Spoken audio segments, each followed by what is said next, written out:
Chapter 151. The Hell class was in an uproar and no one could suppress their anger. Even when the school leaders came, they didn't care about anything.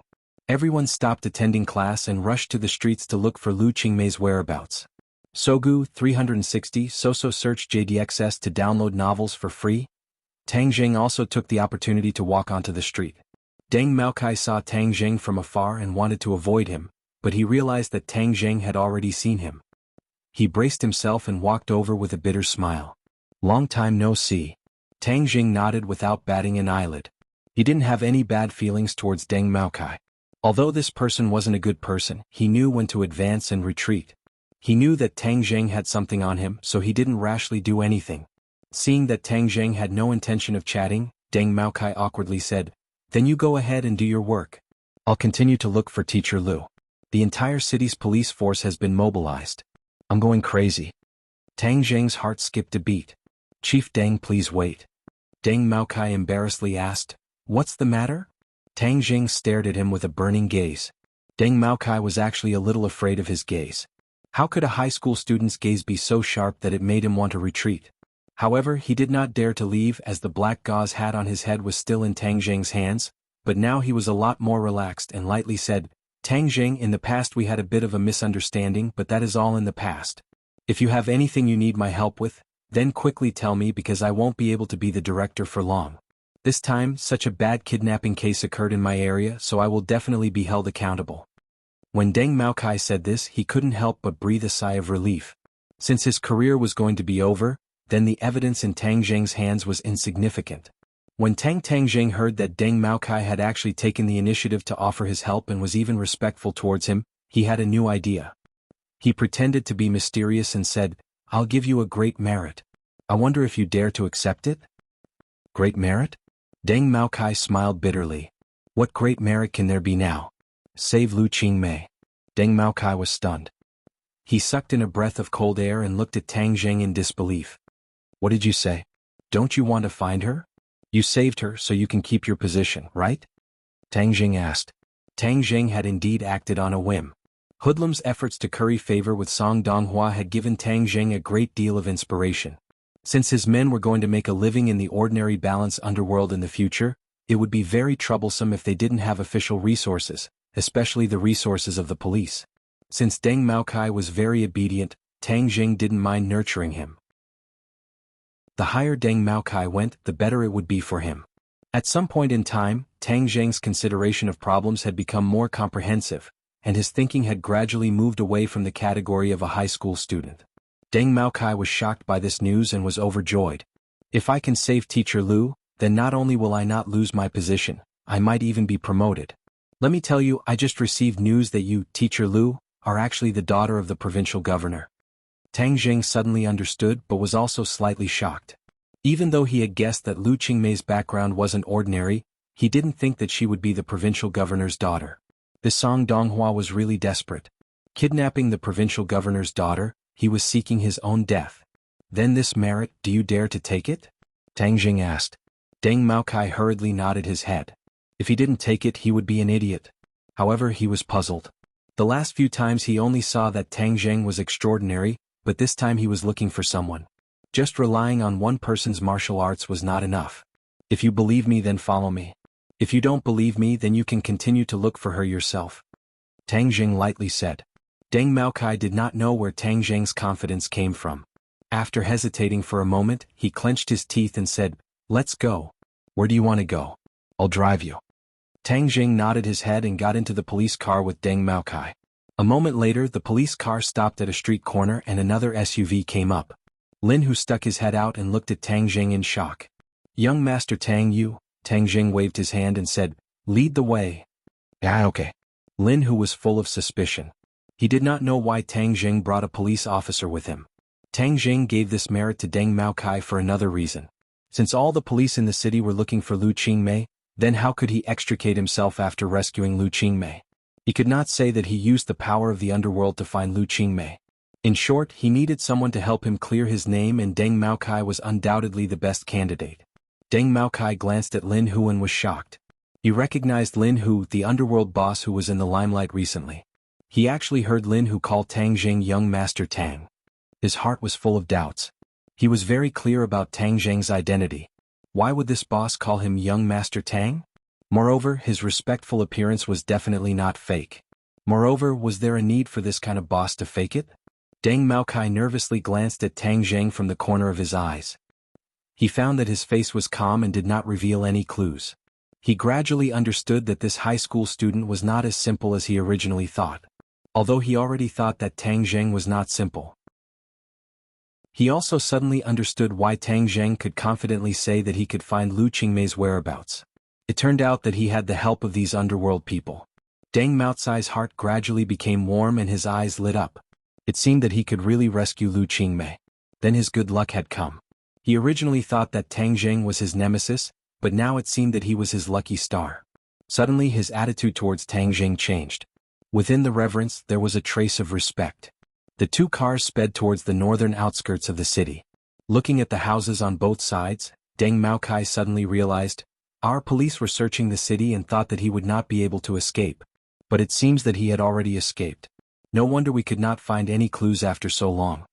Tang Zheng nodded. Although Song Donghua has become a mad dog, his intelligence is still there. Of course he would try to escape the city as soon as possible. Young Master Tang, the other party's car has already stopped in front of a dilapidated house on the highway. It seems that they are about to make a move. Lin Hu finished his call and roared at Tang Zheng. Tang Zheng's face sank. What Song Donghua wanted to do even a fool could guess. He had always coveted Lu Qingmei's beauty. Wasn't this a chance to get close to her? Quick, let's go faster. Tang Zheng roared. The two cars also roared as they increased the throttle and sped towards their destination. Song Donghua really did want to do something. After he successfully kidnapped Lu Qingmei, his mind became much clearer. He knew that he had made a big mistake, but there was no medicine for regret in this world. He could only walk down this path to the end. But he did not want to be caught, so he took advantage of the time when the police had not yet reacted and sped towards the northern part of the city. The northern part of the city had a complicated terrain and the surveillance was the worst. He could take advantage of this to escape. Additionally, the northern part of the city was easy to get out of the province, making it even easier for him to escape. Seeing that there were no cars chasing after him, Song Donghua's anxious heart finally relaxed. He discovered that Lu Qingmei was still unconscious, but her voluptuous figure made him unable to concentrate on driving. Seeing an abandoned courtyard on the highway, his heart was moved. Since he had time, why not take advantage of this opportunity to eat this beauty that he had been drooling over for so long? His desire immediately took control of his thoughts as he turned the steering wheel and drove into the courtyard. The courtyard was surrounded by walls and he parked his car inside. The people outside would not be able to see him. He impatiently carried Lu Qingmei out. That soft and delicate feeling caused his blood to boil.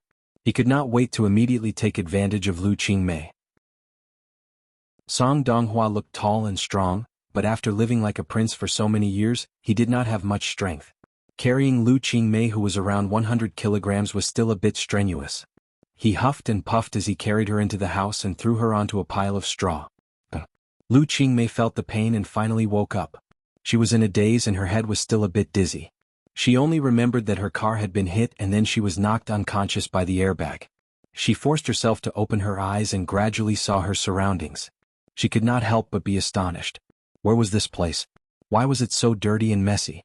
Slut, this time you are mine. This daddy will let you know my strength. Suddenly, an angry roar caused Lu Qingmei's nerves to instantly tighten, and a sense of crisis spontaneously arose. Song Donghua, it's you. What do you want? Lu Qingmei finally saw the person in front of her. His face was completely different from the cultured and refined person from before. His face was gloomy and his face was filled with madness and lust.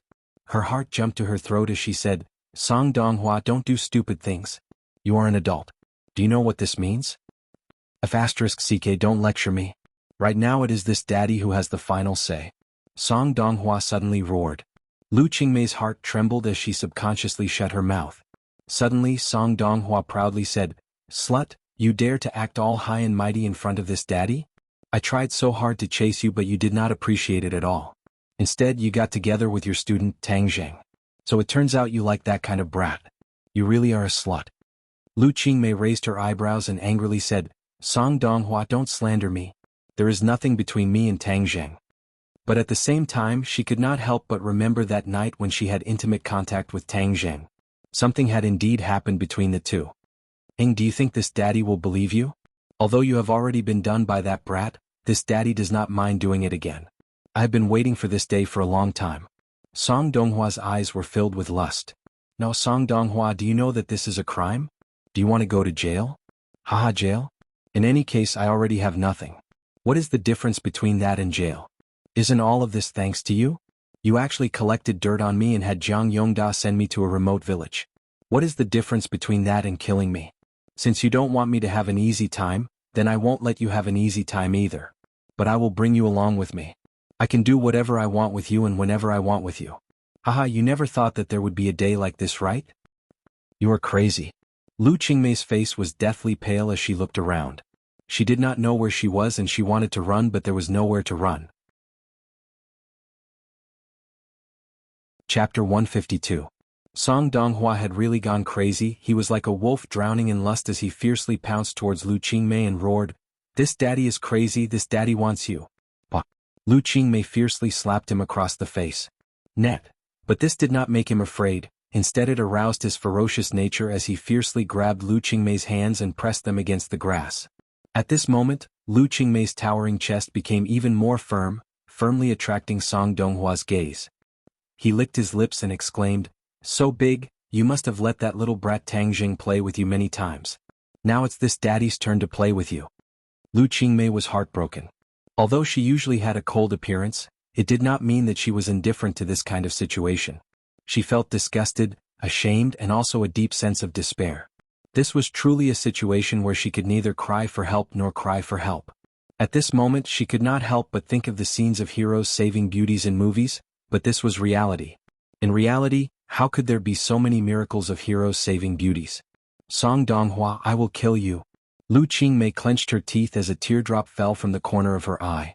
Haha, you can't kill me. I will have you now. Song Donghua grabbed her shirt and fiercely tore it apart, causing the buttons to fall off, revealing her black bra and the snow-white skin underneath. Song Donghua's eyes were about to spit out fire as he forcefully swallowed his saliva and exclaimed, "So big and so white, this daddy wants to properly taste it." No. Lu Qingmei screamed, but Song Donghua had already grabbed her bra and used all his strength to knead it. Ah, this is so good. You beast, I will not let you go. I will kill you. Ah, scream. The louder you scream, the more excited this daddy will be.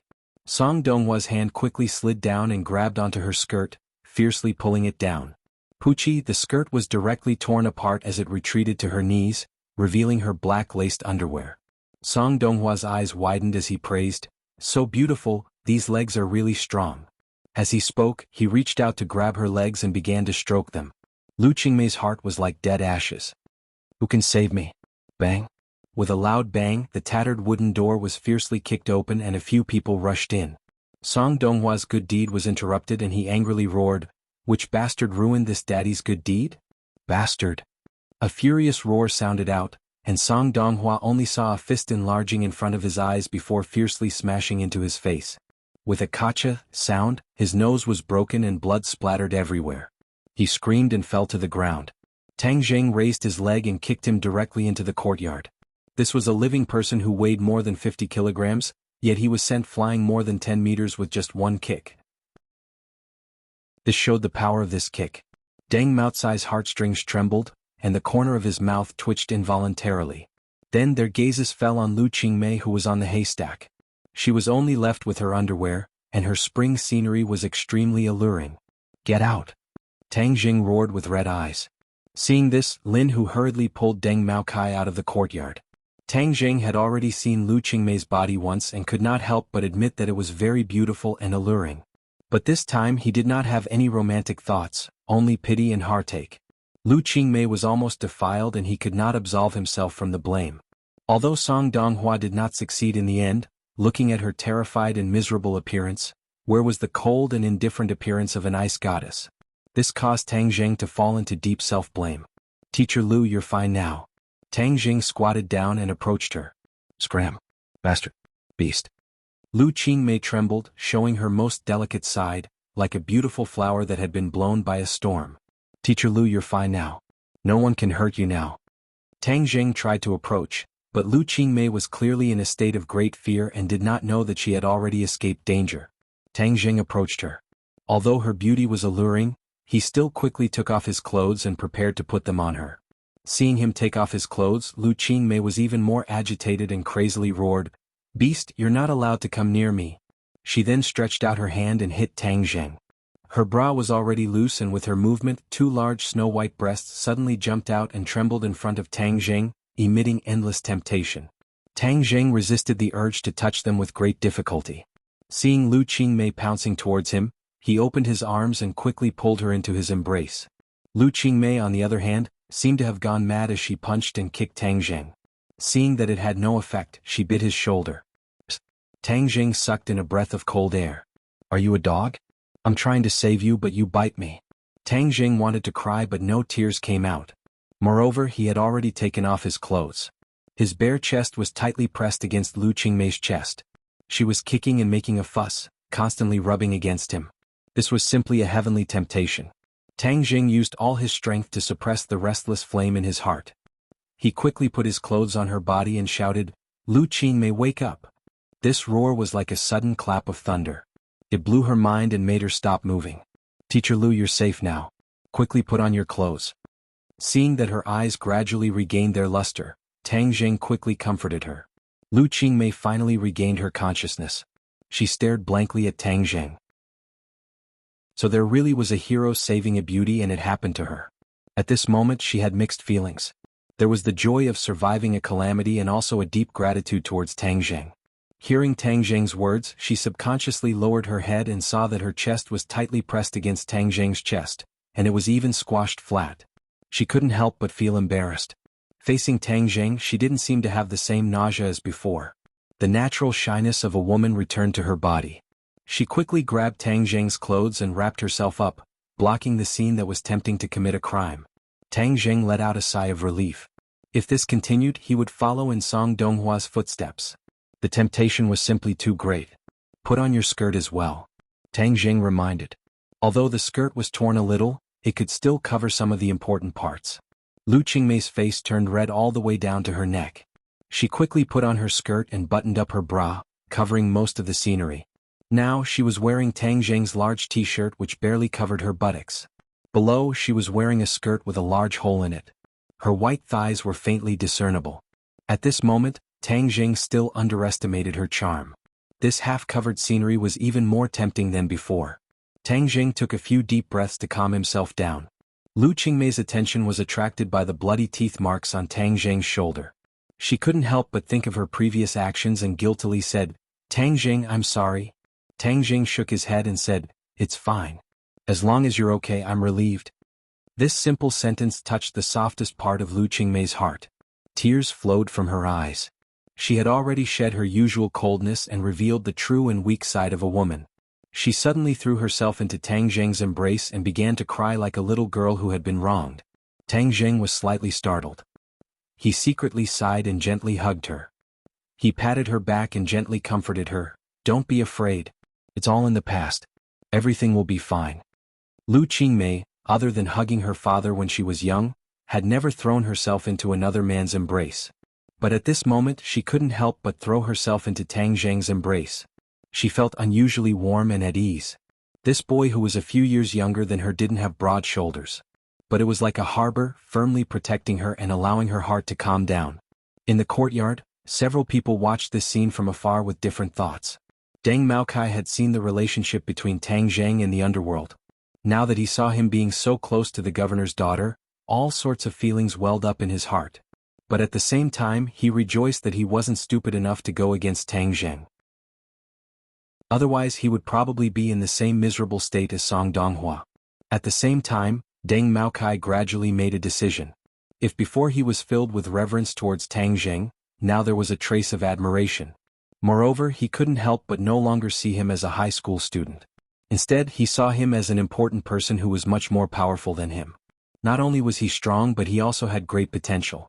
Now that Tang Jing had the governor's support, his future prospects were limitless.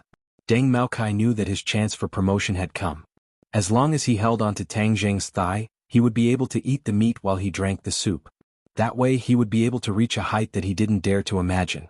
Lin Hu's thoughts were much simpler. He didn't know Lu Qingmei's identity, but he subconsciously believed that this little girl wouldn't be able to escape from young Master Tang's grasp. A hero saving a beauty was too romantic. It was simply one of the best ways to capture a beauty. Song Donghua was battered and exhausted as he lay on the ground. The blood on his face blurred his vision. He gnashed his teeth as he stared at the pair hugging together. He unwillingly and angrily roared, "This daddy knew that you and Tang Zheng had an affair. You still dare to pretend to be pure and virtuous. You pair of dogs, this daddy will kill you." Song Donghua had already been completely blinded by his hatred and anger. When Lin Hu heard this, his expression changed. He kicked Song Donghua in the stomach and cursed, "F***K, you dare to scold young Master Tang? This daddy will kill you." He was truly incomparably fierce. Song Donghua's body was curled up like a shrimp as he continuously sucked in cold air. He no longer had the strength to speak. Lu Qingmei stood up from Tang Zheng's embrace, her face red. Song Donghua had always believed that she and Tang Zheng had an affair. This made her angry and embarrassed. "Tang Zheng, don't listen to his nonsense." Tang Zheng shrugged and said, "It's just a mad dog. Why listen to his barking? Come, let's go meet this mad dog." Tang Zheng casually grabbed Lu Qingmei's hand and walked out. Lu Qingmei was slightly startled but didn't struggle. Instead, she felt a great sense of security. Chapter 153. Tang Zheng led Lu Qingmei into the courtyard and faced Song Donghua. He did this not to show off but to help Lu Qingmei walk out of her shadow. "Please?" Without a doubt, Song Donghua's actions had left a huge shadow in Lu Qingmei's heart. Tang Zheng had once read a story in a book about a girl who did not dare to face her past after being raped. She was immersed in despair and pain until she finally committed suicide due to depression. Tang Zheng did not wish for Lu Qingmei to follow the same path, so he struck while the iron was hot and got rid of the shadow and fear in her heart. As expected, when they approached Song Donghua, Tang Zheng could clearly feel her nervousness and fear. Tang Zheng did not stop and directly walked in front of Song Donghua and looked down at him. Song Donghua trembled as he curled up on the ground, fiercely staring at the two. He was about to curse when he saw Tang Zheng's quick reflexes. A foot stepped on his finger, causing Song Donghua to scream in pain. When Lu Qingmei heard this scream, she subconsciously wanted to escape but was tightly held back by Tang Zheng. Tang Zheng gently said, "Don't be afraid, he is no longer a threat to you. He is just a dead dog and what awaits him is prison time." Tang Zheng's voice was like magic, infinity, causing Lu Qingmei to involuntarily calm down. Looking at the painfully screaming Song Donghua, the fear in her heart gradually disappeared and she fiercely said, "This kind of person must be severely punished, otherwise who knows how many more people he will harm." Tang Zheng let out a breath of relief. As long as she dared to face Song Donghua, the shadow in her heart would disappear by more than half. He nodded and said, "He can forget about harming others in the future. Chief Deng, why haven't you arrested him yet?" Deng Maokai was eager to show off in front of Lu Qingmei.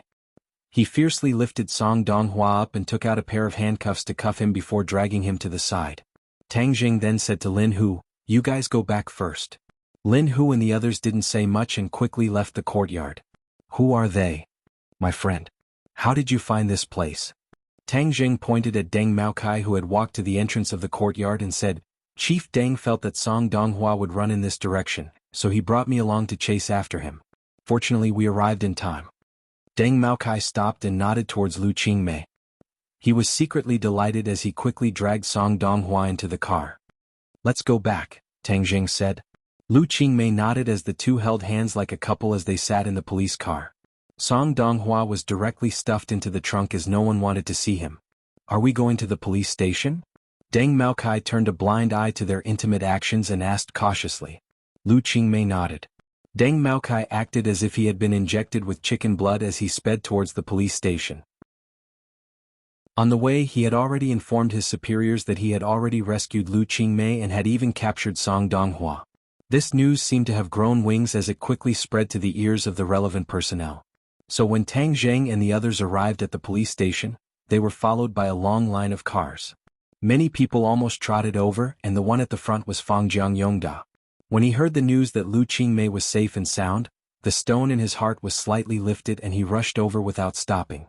But when he saw Lu Qingmei's appearance, he couldn't help but feel his heart beating wildly. Although Song Donghua did not succeed in the end, it was clear that he had already begun his beastly actions. This could be seen from the fact that Lu Qingmei was wearing someone else's clothes. Of course, he also saw the topless Tang Jing, but he couldn't care less about Tang Jing as he quickly walked in front of Lu Qingmei and said with concern, "Qingmei, it's great to see that you're fine. I was worried to death." Lu Qingmei once again returned to her cold appearance and was even colder than before. She didn't even have the slightest trace of a smile and didn't say a word. Jiang Yongda awkwardly coughed as his gaze turned towards Song Donghua. He immediately flew into a rage and fiercely slapped Song Donghua's face as he angrily roared, "Song Donghua, you bastard! You actually dare to kidnap someone in broad daylight. Who gave you the dog guts?" Song Donghua was like a stray dog as he hung his head dejectedly. He didn't even dare to talk back as he obediently hid beside the car. He no longer had any of his previous arrogance. Relying on his anger to commit such a vile crime, he clearly knew what kind of result awaited him.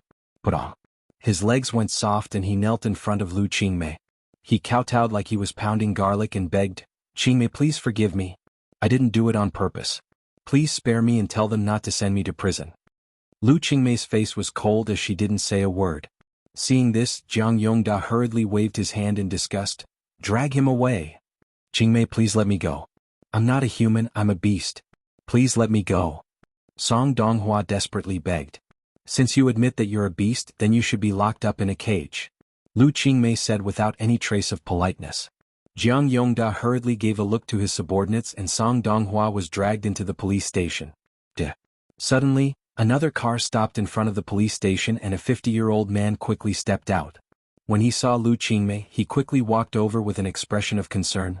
"Qingmei, are you all right?" Lu Qingmei coldly looked at the person and said, "I won't die. Father was worried to death. Luckily, your mother's spirit in heaven protected you, so you're all right," Governor Lu said with lingering fear. The atmosphere in the police station became heavy because the arrival of the governor made everyone hold their breath. This small police station had never had such a big figure come before. "Don't mention my mother," Lu Qingmei said without any trace of politeness. Governor Lu was a little embarrassed as he turned his gaze to Jiang Yongda and sternly asked, "Yongda, what happened? Your secretary actually kidnapped my daughter. How did you lead your soldiers?" Jiang Yongda's legs went soft as he ignored the cold sweat on his forehead and hurriedly explained, "Old leader, it was my fault. I didn't protect Qingmei well. Song Donghua's actions were also out of my expectations. I didn't think that he would be so crazy. I cannot shirk the responsibility."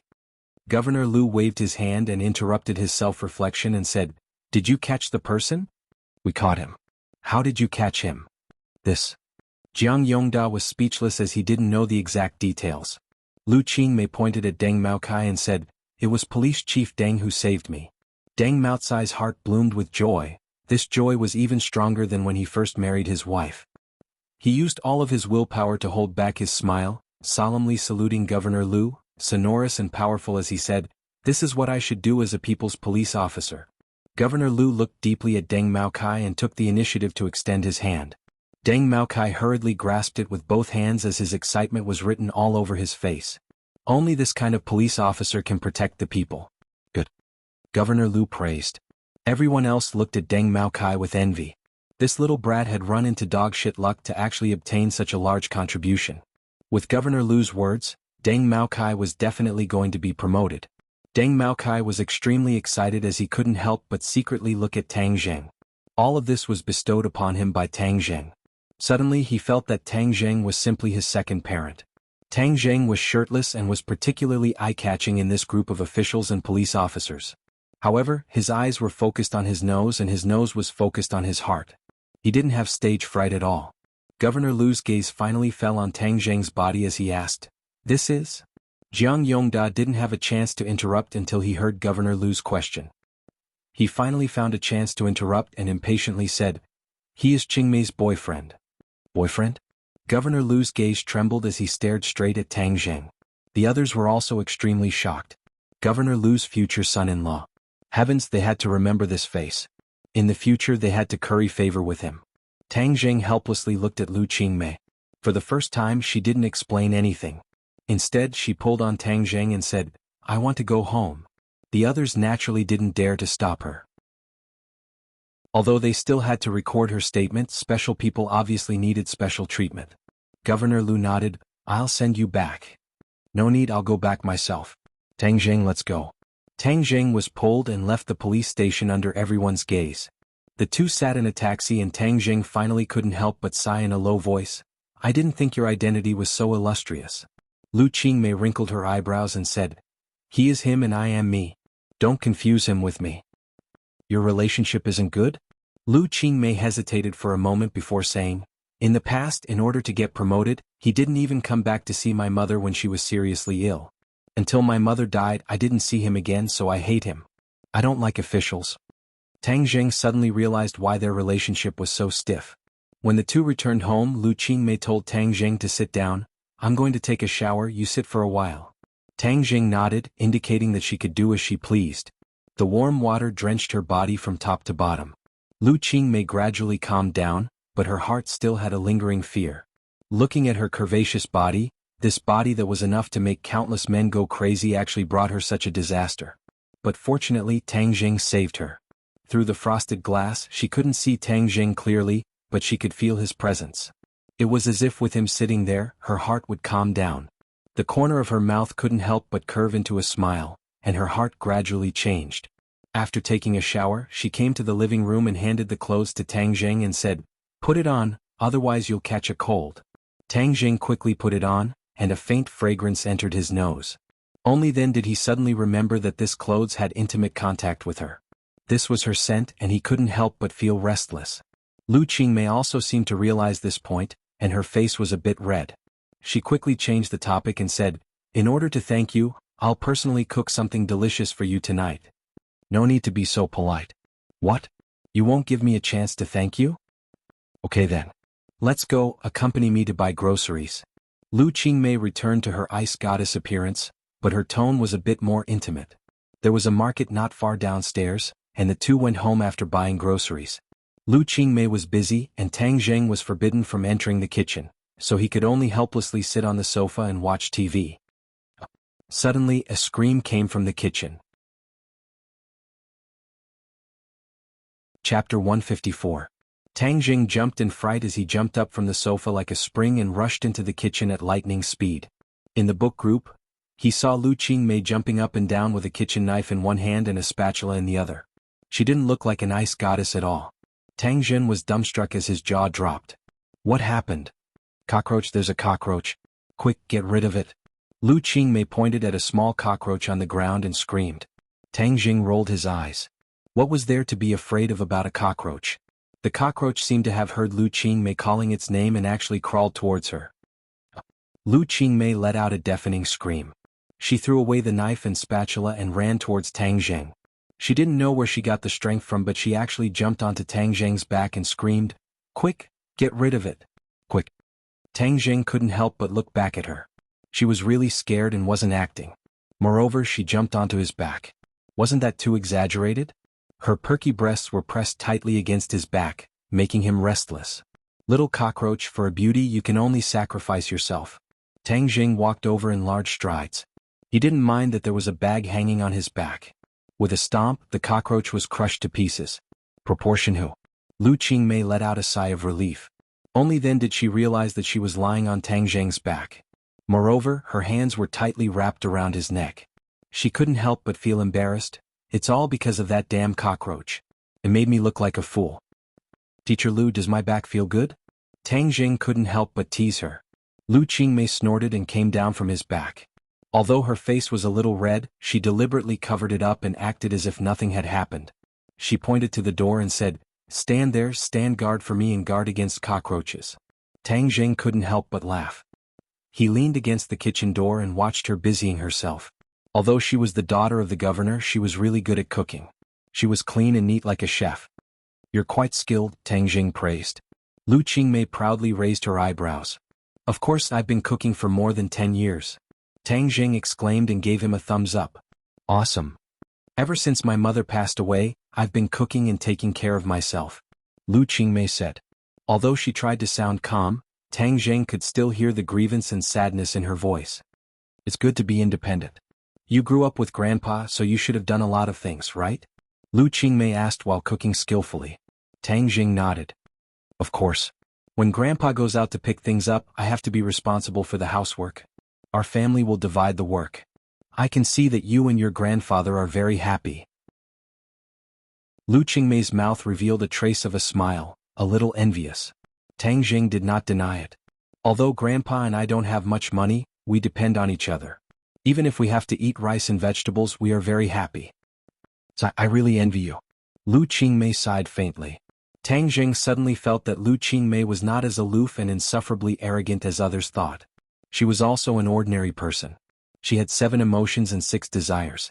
It was just that they were covered up. Perhaps this was related to her experience. In a short while, 3 dishes and a soup were ready. Looking at the dishes that looked, smelled, and tasted good, Tang Jing had a great appetite. Wait a minute, let's drink some wine. Lu Qingmei poured 2 glasses of red wine. Tang Jing laughed involuntarily. Didn't you forbid me from drinking at the ball last time? You can drink a little occasionally. Don't think that I don't know that you students secretly drink wine nowadays. This red wine delicacy, if paired with candles, would be a candlelight dinner. Raising the wine glass, Lu Qingmei's expression became serious. Tang Jing, thank you. Teacher Lu, this is what I should do. Moreover, if I did not give you that information, Song Donghua would not have been driven to such desperate actions. Tang Jing said guiltily. Lu Qingmei shook her head. He was originally a vermin. This kind of person should be pulled out. As for what he did afterwards, it was because he was not a good person. I only exposed him. That's right, Tang Jing, where did you get that information from? Don't say that you picked it up from the streets. I'm not a 3-year-old child. Tang Jing awkwardly said. Teacher Lu, can we not harp on this question? Everyone has their own secrets. Lu Qingmei looked at him. Seeing that his attitude was firm, she compromised. Fine, I won't ask you. In short, I have to thank you for this matter. Also, in the future when there is no one around, don't call me Teacher Lu. Call me Sister Mei.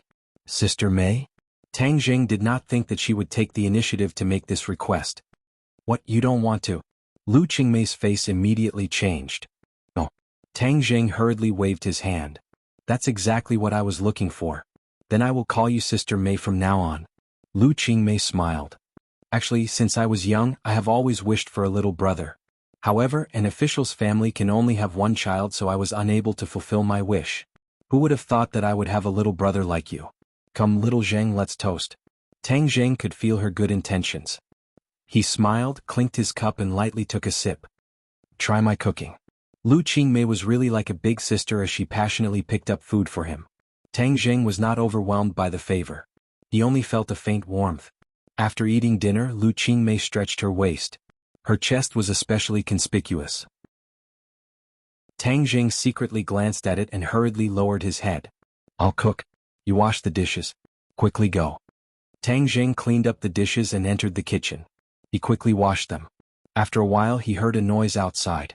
He hurriedly went out and found that Governor Lu was actually standing at the door. Lu Qingmei directly refused his request to enter the house. Governor Lu also saw Tang Jing. He solemnly waved his hand, indicating that Tang Jing should go over. Lu Qingmei stopped him and said, "Continue to wash the dishes." Tang Jing smiled and returned to the kitchen. However, he clearly heard the conversation between the two.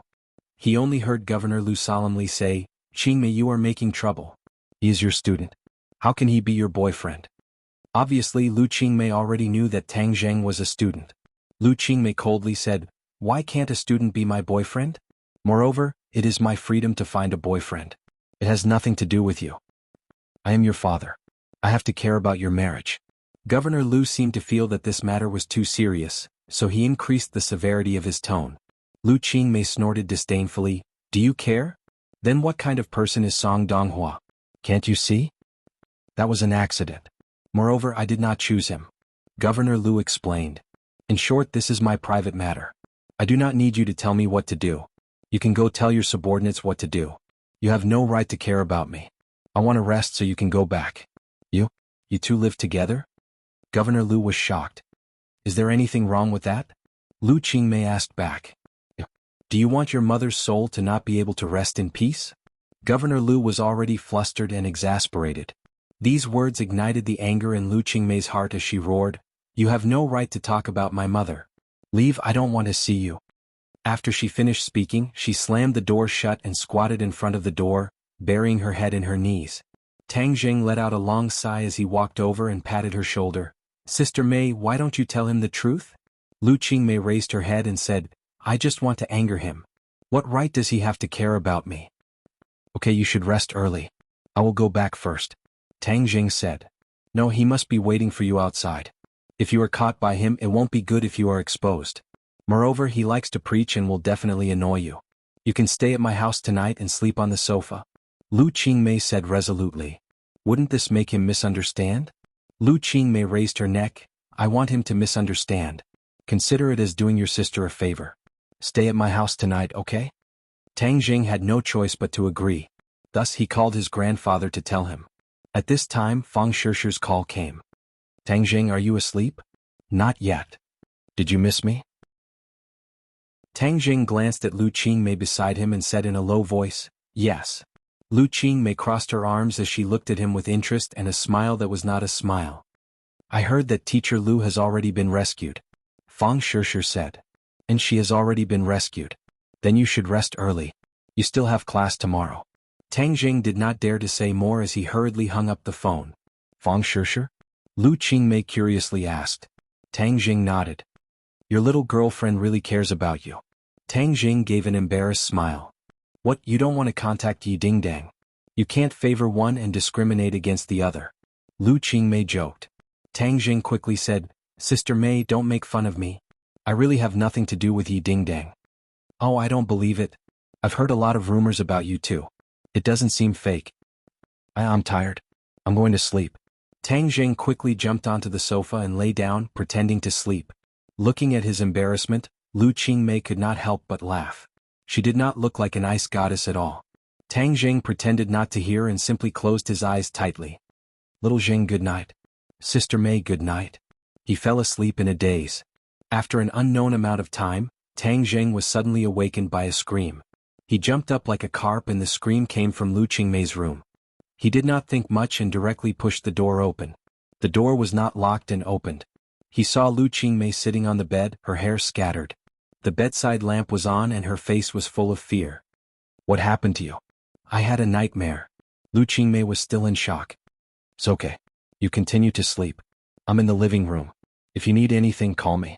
Lu Qingmei was wearing a nightgown and could vaguely see the attractive scenery. Little Zheng, sit down and accompany me for a while. Lu Qingmei pointed to the other side of the bed and said. Tang Jing walked over and sat down, but Lu Qingmei took the opportunity to lean on his shoulder. She touched his shoulder and asked, Does it still hurt? It doesn't hurt. At that time I was too scared. I didn't know it was you. Anyone would be like that. Let me see how it is. Do you want some medicine? Lu Qingmei pulled open his clothes. Chapter 155. The teeth marks on Tang Jing's shoulder are still clear, and the blood has already flowed out. Lu Qingmei gently stroked the wound and said self-reproachfully, It must be very painful. How could you say it doesn't hurt? Tang Jing smiled. It really doesn't hurt. Lu Qingmei snorted and rolled her eyes. Why don't you bite me and return it? Looking at the white and tender skin under her nightgown, Tang Jing shook his head. I can't do it. If other teachers and students knew that I bit you, I'm afraid they would tear me apart alive. Lu Qingmei couldn't help but cover her mouth and laugh. I didn't expect you to be so humorous sometimes. She gently let go of his clothes and said, I can't sleep. Why don't you talk to me for a while? Okay, what do you want to talk about? Lu Qingmei rolled her eyes and said, Let's talk about your life. You and your grandfather. In the future you will be my little brother. Of course I want to know more about you. Tang Jing hesitated for a moment, then began to talk about all kinds of things since he could remember. Lu Qingmei listened quietly. This was a story that wasn't very happy. In fact, the protagonist's life was very bitter. However, she didn't feel any resentment from Tang Jing. Instead, she felt the faint warmth of mutual dependence with his grandfather that made the listener feel particularly moved. 9 up tack she gradually realized how ridiculous the misunderstanding she had of Tang Jing in the past was. He was strong, optimistic, and confident. These seemingly ordinary characters mixed together to become the living person that Tang Jing was. He didn't have a high and mighty radiance, but he was so real and kind. That's all about me. It's nothing special, Tang Jing said with a smile. His smile was clean and bright as if it could dispel the night. The haze in Lu Qingmei's heart gradually dissipated. Lu Qingmei's mouth finally bloomed with a trace of a smile. She yawned and said, Let's sleep. We still have to go to school tomorrow. Tang Zheng pretended to get out of bed but was stopped by Lu Qingmei. Sleep with me. I don't want to be alone. I'm afraid of having nightmares again. This isn't a good idea. Tang Zheng hesitated as he looked at the beauty in front of him. Lu Qingmei saw that his eyes were looking at her nightdress. She didn't feel disgusted. Instead, she smiled and knocked his head. What are you looking at? You're not honest. You're my younger brother.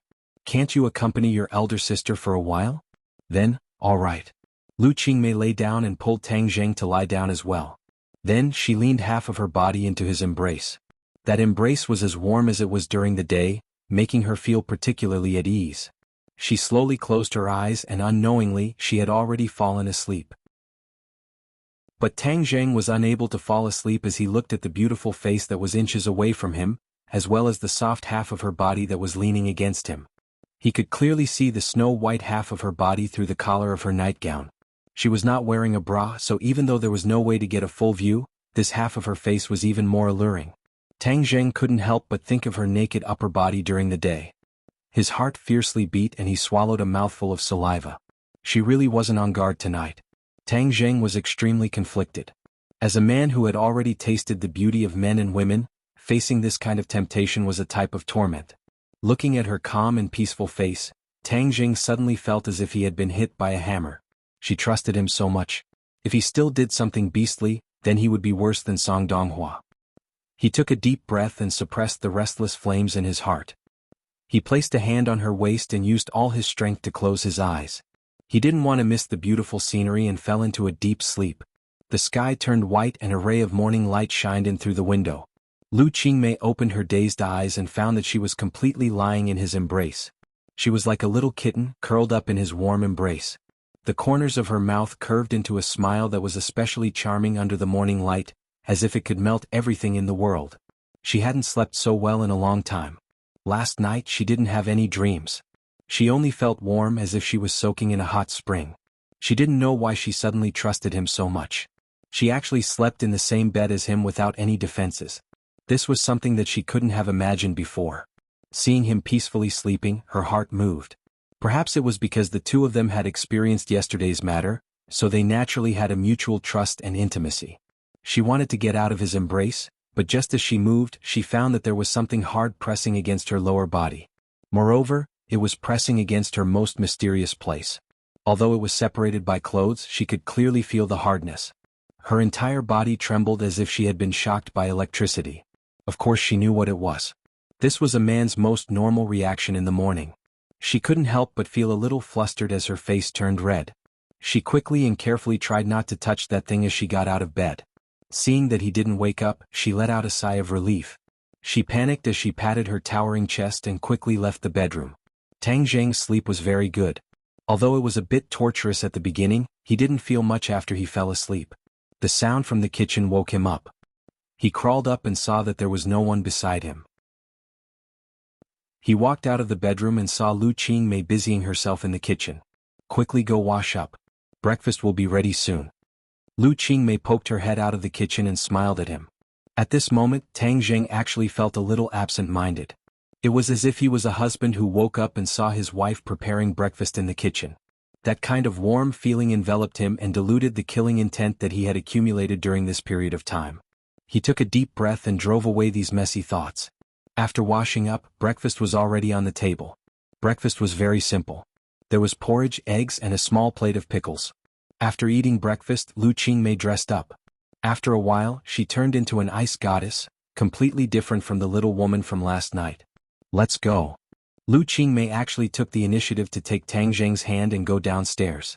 This scene was coincidentally recorded by a camera in a car in the distance. Lu Qingmei's mini car was towed to the repair shop so she could only take a taxi to work. When the two of them got out of the car in front of the school gate, they instantly attracted everyone's attention. Of course, Tang Zheng also received a lot of attention. Fortunately, Lu Qingmei did not take his hand or else the whole school would have exploded.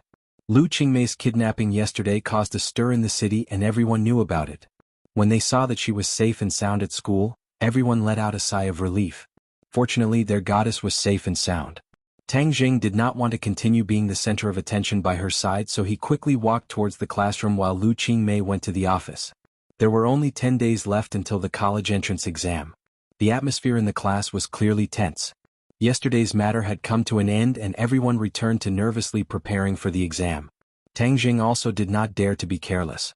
He seriously prepared for the exam and gradually integrated himself into this tense and busy school life. But after school his life was completely different.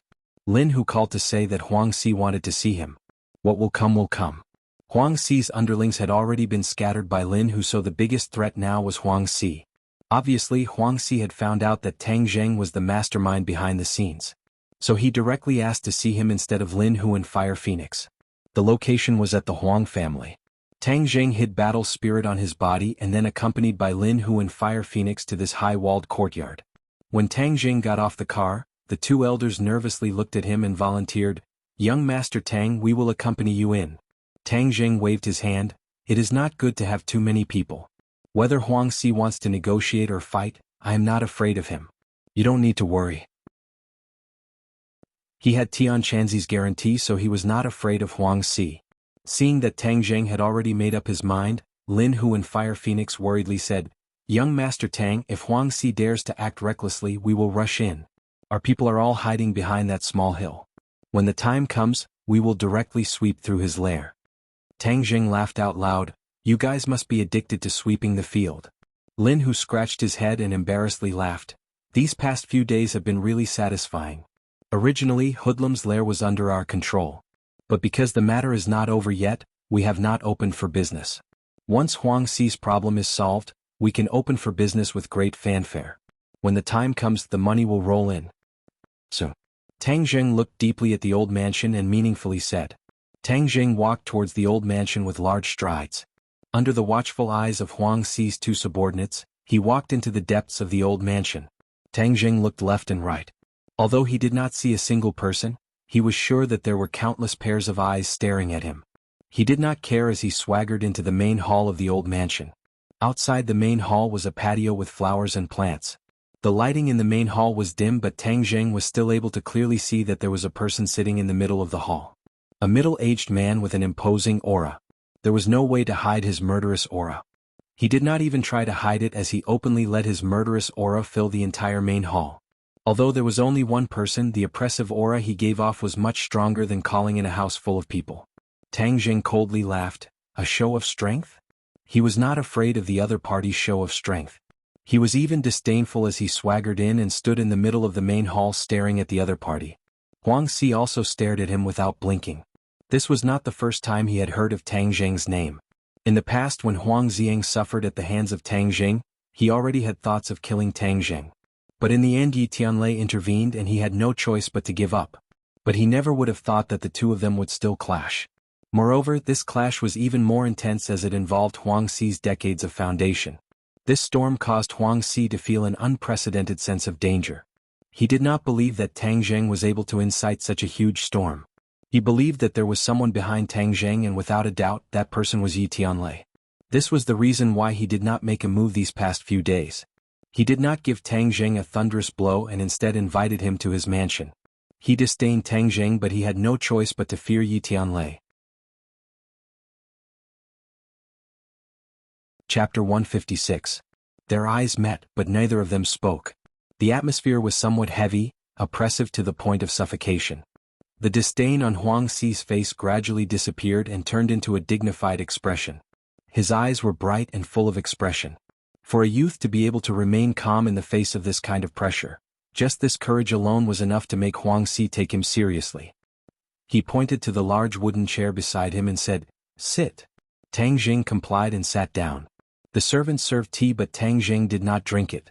This place was filled with danger, and if there was poison in the tea, then he would be finished here. "Young man, do you know what you have done?" Huang Si asked condescendingly. Tang Zheng shrugged his shoulders and casually said, "I swept your place." "Hang sweeping my place, what a big tone. You really have guts." Huang Si's eyes flashed as he said with a murderous look. Tang Zheng curled his lips and said, "If you don't have guts, then you don't need to eat this bowl of rice. You are like me in the past, daring to fight and risking your life. At such a young age you were able to stand out among your peers." Tang Zheng laughed. "I am not like you." Huang Si laughed coldly. "There is a difference, but I am not as ignorant as you. I know what to do and what not to do, Otherwise I would not have been able to live to this day. Those who dared to fight and risk their lives like you in the past have all died long ago. Oh, it seems you are very lucky. It is not luck, it is having a brain and not an idiot like you. Xuanxia pointed to his own head and said proudly. Compared to me, you really are not that smart. You must know that my grades are #1 in the entire school. Tang Jing said in a deadpan manner. Heng, I think you have become an idiot from studying. What benefits did Yi Tianlei give you to make you risk your life to go against me? Tang Jing wrinkled his eyebrows. What does this have to do with him? Ah, young man, don't play dumb with me. If not for Yi Tianlei's instructions, would you dare to be so arrogant and do such a thing? Xuanxia said disdainfully, as if he felt that Tang Jing's concealment was child's play. Tang Jing suddenly realized that Xuanxia thought that he was Yi Tianlei's representative and that it was Yi Tianlei who wanted to deal with the Huang family. He could not help but laugh out loud. Xuanxia, you claim to be smart, but you are actually an old fool. Let me tell you, this has nothing to do with Yi Tianlei. Seeing the certainty in Tang Jing's words, Xuanxia couldn't help but be stunned as he asked in disbelief, Is what you said true? Of course, why would I lie to you? Xuanxia pondered for a moment. Indeed, there was no need for Tang Jing to lie to him. Both sides had already reached this stage. If Yi Tianlei was really the mastermind, then he should have stood up. Whether it was a peace talk or a battle, Yi Tianlei should have stood up bravely. Moreover, Yi Tianlei was Tang Jing's protective talisman. Tang Jing would not be so stupid as to cut ties with him. This meant that this matter was really done by Tang Jing himself. Xuanxia could not help but laugh out loud.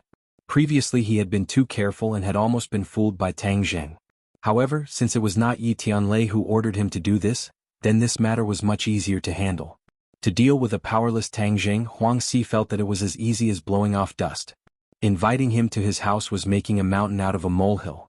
Tang Jing, since you were not ordered by Yi Tianlei, then what you are doing is seeking your own death. Don't tell me you don't know? Xuanxia jokingly said. It had been many years since he had seen such a hothead. I don't think so. Seeking my own death requires someone to be able to kill me. Oh, then what is your cultivation level? Let me hear it. Let's see if you can keep your life. Xuanxia relaxed his nerves and did not immediately make a move. 6th grade refining body. Tang Jing indifferently said. Xuanxia froze for a moment before laughing wildly. 6th grade refining body and you dare to challenge me? I think you really don't know how the word death is written. Do you know what my cultivation level is? 9th grade natal stage. Tang Jing's voice was as calm as an ancient well. Since you know, you still dare to go against me? Xuanxia was puzzled. Tang Jing shook his head and said, Huang Ziyang came to assassinate me and your subordinate hoodlum also sent people to assassinate me. Before I went against you, you wanted to kill me. Then is there a need for me to continue hiding? Since you will come looking for me sooner or later, I might as well make the first move. Tang Jing did not say one more thing. In order for his grandfather to live in the ordinary balance without any worries, he had to make sure that the ordinary balance's underworld was within his control. Xuanxia, this thorn in his side had to be removed. This underworld follows the law of the jungle. They tried to assassinate you but you didn't die. That only means you are lucky. Since you took the initiative to provoke me, that means you are destined to die. Tang Jing pursed his lips and said with a smile, I don't think so. Since you called me over today, then let's talk things out. Good, you do have some guts. If you hadn't done so many things to offend me, I would have taken you under my wing. You are stronger than hoodlum. Tang Jing shook his head. You will never have the chance to take me under your wing. You also don't have the qualifications. Hang arrogant. Do you know that you made a mistake today? What mistake? Walking into this hall, from the moment you said that you were not ordered by Yi Tianlei, you were destined to die. Oh. Tang Jing's expression was calm. Then you mean that I shouldn't take off this protective talisman? Of course, but it is already too late. Even if you want to put it back, it will be useless. As long as Yi Tianlei does not interfere, you will die without a doubt. Then I will unify the ordinary balance's underworld. Since they did not submit to me, then I will let them experience my power. As for the Ye family, Heng, there will be a day when I will surpass Yi Tianlei. Xuanxia was full of confidence and ambition. Yi Tianlei was an insurmountable mountain in his heart. Crossing this mountain was his greatest wish.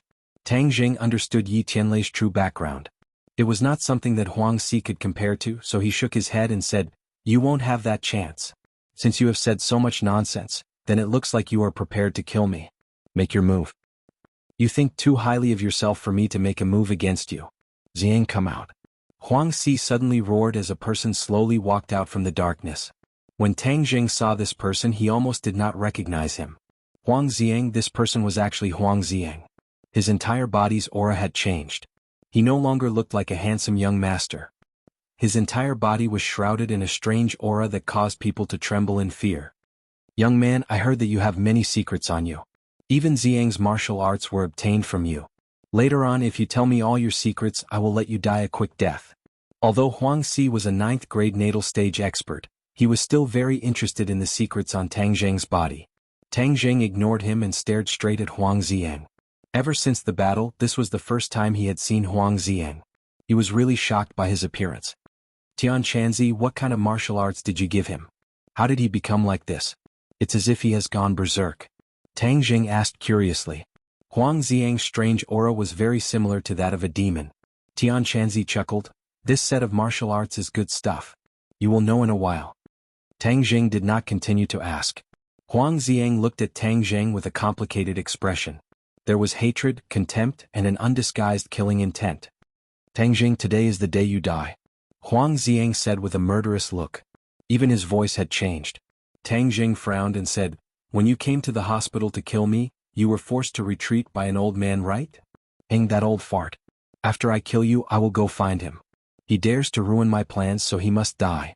It seems like it was really the king of medicine who saved him. The next time he saw him, he would have to thank him. Tang Jing shook his head and said, you won't have the chance to kill him. Hang, shameless boasting. Huang Xiang said with disdain. Xiang, don't waste words with him. Capture him first and force out his secret. With his secret, perhaps our Huang clan will be able to suppress the Ye family in the future. Huang Si ordered. Relax, he won't be able to stir up any waves. I will slowly torture him until he dies. Huang Xiang said with a cold smile, causing others to tremble in fear. Little brat, later on don't use your true fire on him. It would be bad if he was burnt to a crisp. Leaving him alive will be of great use. Tian Chanzi warned. He is a 1st grade natal realm cultivator and I am a 6th grade body refining cultivator. If I want to win against him, I am afraid it will be very difficult. Tian Chanzi, what method do you have? Don't hide it and quickly tell me. Hi hey little brat, until the very end, how can I reveal my trump card? You should fight first. Remember, fighting is one of the best ways to increase your cultivation. Huang Xiang is the best opponent for you to train with. Tang Jing was helpless, but he did not feel any pressure. Since Tian Chanzi did not want to say anything, then he would fight in peace. He really did want to fight. The great battle was about to begin. Huang Xiang approached Tang Jing step by step. His movements were not very fast, but with every step he took, his aura condensed by a bit. When he finally arrived in front of Tang Jing, his aura had already condensed to the peak. Huang Si stared at his son without blinking. He was also very curious about the martial arts his son practiced. This was the first time he saw Huang Xiang in action. He was both excited and proud. The Huang family finally had a successor. Tang Jing did not move. He watched as Tang Jing approached, but his entire body's aura had already condensed. When the opponent came close, the two looked at each other with tacit understanding and then attacked at the same time. In the time it took to take a breath, the two disappeared from their original position. In the next second, a fierce collision sound exploded in the air. The two figures flew backwards. Tang Jing bounced off a pillar in the hall and stopped his retreat. He then rushed forward again. Huang Xiang also retreated a few steps. The limestone floor under his feet shattered, leaving behind 2 long scars. This was the first time Huang Si saw Tang Jing in action. Just by seeing the first move, his face could not help but become serious. Tang Jing was far more powerful than he had imagined. Kill. Huang Xiang gave a loud roar as he fiercely stomped his foot on the ground. Ping, stone fragments flew into the air as he casually pushed them in a circle. These stone fragments were like a rain of bullets that filled the sky, bringing with them the aura of death as they shot towards Tang Jing, densely packed and covering the earth. Chapter 157. Facing this barrage of attacks, Tang Jing could only helplessly pull out Battle Soul. With a flash of light, a large number of sword images appeared. Ping ping ping. The stone fragments were all blocked and fell to the ground. Tang Jing was completely unscathed. Then he swung his sword downwards with a terrifying aura. Huang Xiang's eyes flashed with astonishment as he had never seen Tang Zheng's sword before. At the same time he hurriedly dodged. Gotcha. Battle's soul fell on the floor, creating a crack that extended from the center of the hall to Huang Xi's feet. It was like a spirit snake. Huang Xi stamped his foot on the ground, causing the cracks to abruptly stop. If he had not used his own strength to block this sword, who knows how far this force would have traveled. His eyes turned cold as he stared at Tang Zheng and said, "What a powerful sword technique." Huang Xiang's eyes flashed as he pounced forward. His 5 fingers formed a claw and the air seemed to be torn apart as he quickly attacked Tang Zheng. Tang Zheng used his heaven-flying immortal sword technique and Battle Soul welcomed the attack. The nimble sword technique made Huang Xiang not dare to approach. "You think this is enough to stop me? Don't even think about it." Huang Xiang roared as both of his hands pierced through the sword light. Isn't he afraid of being cut off? Tang Zheng was puzzled, but in the next second, he knew what his opponent was relying on. With a ding-dang sound, Battle Soul slashed at his arm, creating a burst of sparks. It turns out that his arms were covered with stainless steel. No wonder he was so fearless.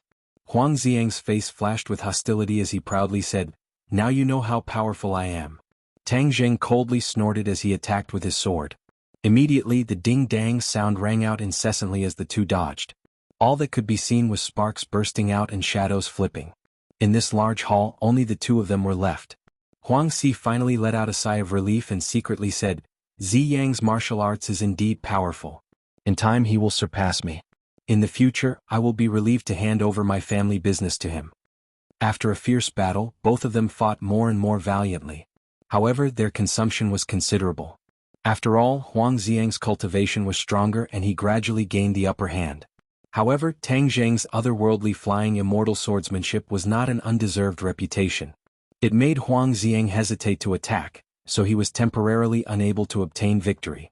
"We can't go on like this. We have to find a way to break through." Tang Zheng pondered. Suddenly he had a flash of inspiration. Yes, use the body lock technique. Tang Zheng was worried about exposing his identity as a cultivator, so he had never used this spell on anyone before. But now he couldn't care less.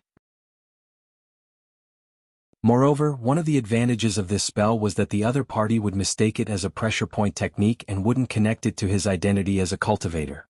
Thus, when the two of them were once again close to each other, Tang Zheng silently chanted an incantation. Heaven and earth's spiritual energy slightly vibrated and rapidly attacked Huang Xiang's pressure point. Huang Xiang's attack came to an abrupt halt in front of Tang Zheng. His eyes were filled with disbelief as he roared, "What's going on? Pressure point technique?" He clearly discovered that Tang Zheng was not even close to his body, yet his pressure point was still sealed. This was truly unheard of. Tang Zheng did not give him any time to be shocked. He casually grabbed him and placed Battle Soul's sharp blade on his neck. Huang Xi originally had an expression of watching a good show, but upon seeing this scene he jumped up from his chair and was inexplicably shocked. Air pressure point technique. Tang Zheng curled his lips. This was a body lock technique. What air pressure point technique? This guy doesn't know what's good for him. Huang Xi was still in a state of shock as he asked again, "Who exactly are you? How can a 6th grade body refinement cultivator use air pressure point technique? Isn't air pressure point technique a high-level martial art that only great scholars can use?" Tang Zheng coldly laughed. "Why do you care so much? The most important thing is that your son is now in my hands." Huang Xi turned a deaf ear to his words and shook his head. "Impossible, a 6th grade body refinement cultivator who knows how to use pressure points through the air is unheard of. Who taught you that? Who is your master? Could he be a martial scholar?" Huang Xi's heart began to feel apprehensive. If Tang Zheng had a great scholar realm master, then this matter would be difficult to deal with. Although he had always been conceited, in front of a great scholar realm master he was nothing. His opponent could crush him to death with a single finger. If he were to kill a great scholar realm master's disciple, then when the matter was investigated, not only would Huang Xi die, but the entire Huang clan would also be annihilated. This was something he was most unwilling to see. But he and Tang Zheng were in a situation where only one of them would die. If he did not kill Tang Zheng, then when his master arrived, the Huang clan would also be annihilated. What to do, what to do? Huang Xi's heart was in a mess. Even if Tang Zheng's backer was Yi Tianlei, he would not be so worried. Now that he knew that Tang Zheng had a great scholar behind him, his intestines were green with regret. Why didn't he investigate properly before making his move? Seeing him remain silent and his expression constantly changing, Tang Jing suspiciously asked, "What are you thinking about? If you want to make your move, then hurry up. Don't dilly-dally." Huang Si fiercely raised his head, an ominous glint in his eyes. "Tang Jing, you really want to fight to the death with me?" Tang Jing coldly laughed. "Things have already reached this point, do you think we can still shake hands and make peace? Moreover, Fire Phoenix's husband was killed by you. I also want to take revenge for him. Since that is the case, then don't blame me for being ruthless." Huang Si had already made his decision. With a low roar, he charged forward like a ghost. Before Tang Jing could react, he had already arrived in front of him. With a grab of his hand, the space in front of Tang Jing seemed to have been sucked away, causing him to feel suffocated. This was the might of a 9th-grade natal stage master. Tang Jing had previously exchanged blows with Yi Tianlei, but Yi Tianlei had intentionally suppressed his strength. Tang Jing did not have such a deep feeling. This time Huang Si had used all of his strength to kill Tang Jing in one strike. Tang Jing was overwhelmed with shock. This kind of expert was not someone he could contend against. He hurriedly used the puppet-like Huang Xiang to block in front of his chest. Suddenly he felt his hands become empty. Huang Xiang had actually been taken away by Huang Si.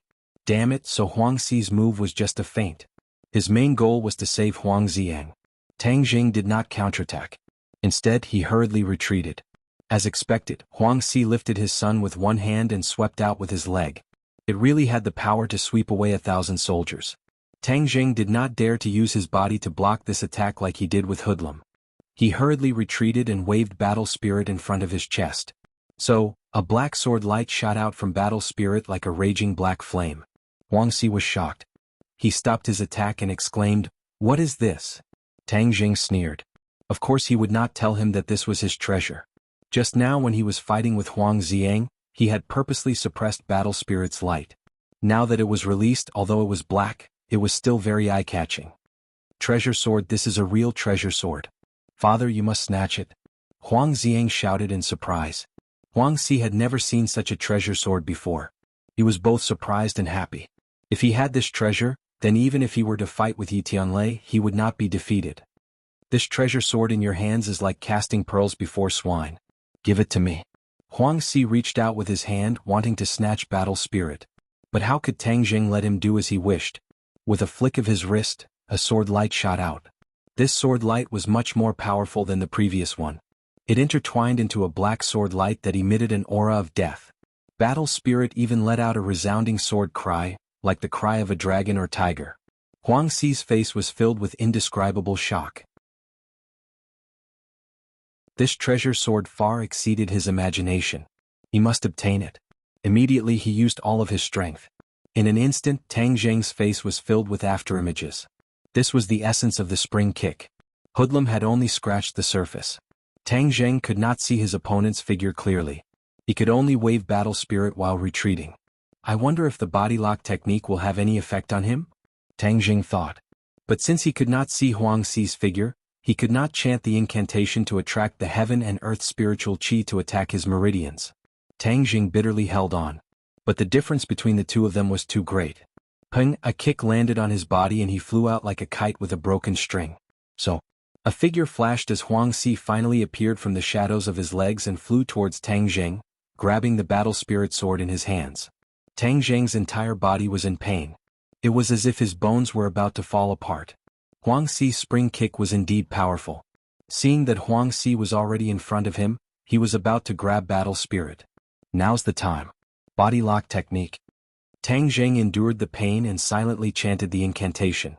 The heaven and earth spiritual chi rushed towards Huang Si's meridians. Huang Si was in midair when his body suddenly froze and fell to the ground. His expression changed abruptly and he roared loudly. Crackle, crackle, crackle, crackle sounds rang out from within his body, and then he regained his freedom. All of the heaven and earth spiritual chi was actually forced out by him, causing the body lock technique to lose its effect. But Tang Jing also took advantage of this short period of time to steadily land on the ground and retreat far away. War Soul Sword was held horizontally in front of his chest as he cautiously looked at the opponent. Huang Si's face was extremely gloomy, but he was extremely excited. It really is the air pressure point strike. Powerful, powerful. He gasped for breath as if he could not suppress the excitement in his heart. No wonder you are so fearless. So you have such a high-level martial art. Tang Jing, I will catch you. I must catch you. As long as I learn this high-level martial art, who cares about Yi Tianlei? Even Feng Xinyang together will not be my match. All of them will die. Huang Xi's eyes gradually glowed like a pervert seeing a peerless beauty. He did not hide his desire. Tang Jing sneered, wishful thinking. The heavens are really helping me, Huang Biao. Little brat, your void pressure point strike is still too weak. If your cultivation was just a bit higher, your void pressure point strike would have been able to control me. Huang Xi said fearlessly. Tang Jing was filled with hatred. If his cultivation was high enough, he would be able to draw in more heaven and earth spiritual qi. He would not even need to fight and Huang Xi would be completely under his control. Why would he need to run for his life and kill here and there? Huang Xi once again launched an attack. This time he was even more careful. Inner qi filled his meridians to guard against Tang Jing's air pressure point strike. Chapter 158. Huang Xi's attacks became even more ferocious and Tang Jing was unable to dodge. He shouted in his heart, Tian Chanzi, if you don't show your trump card, I will be caught by him. Tian Chanzi laughed. What are you panicking for? The show has just begun. Go towards Huang Xiang. Tang Jing rushed towards Huang Xiang. Huang Xiang was unable to move and could only watch helplessly as Tang Jing rushed towards him. Huang Xi's eyes were about to split open as he shouted, You dare to sneak attack my son? You are courting death. Huang Xi moved later but was the first to arrive. He actually stood in front of Huang Xiang to protect him. Now is the time. Retreat. Tian Chanzi proudly commanded.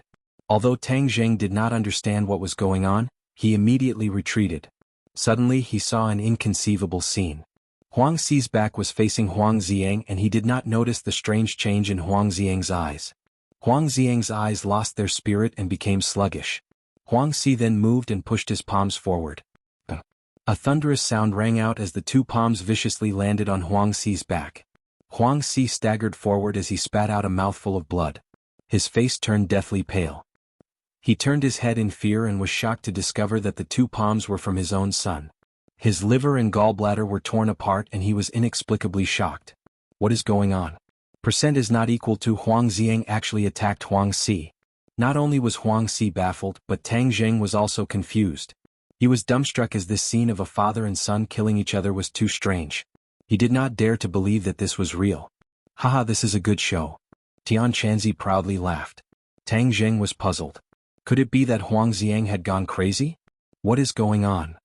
Didn't I tell you that Huang Xiang's martial arts have side effects? This is the side effect. Tian Chanzi boasted.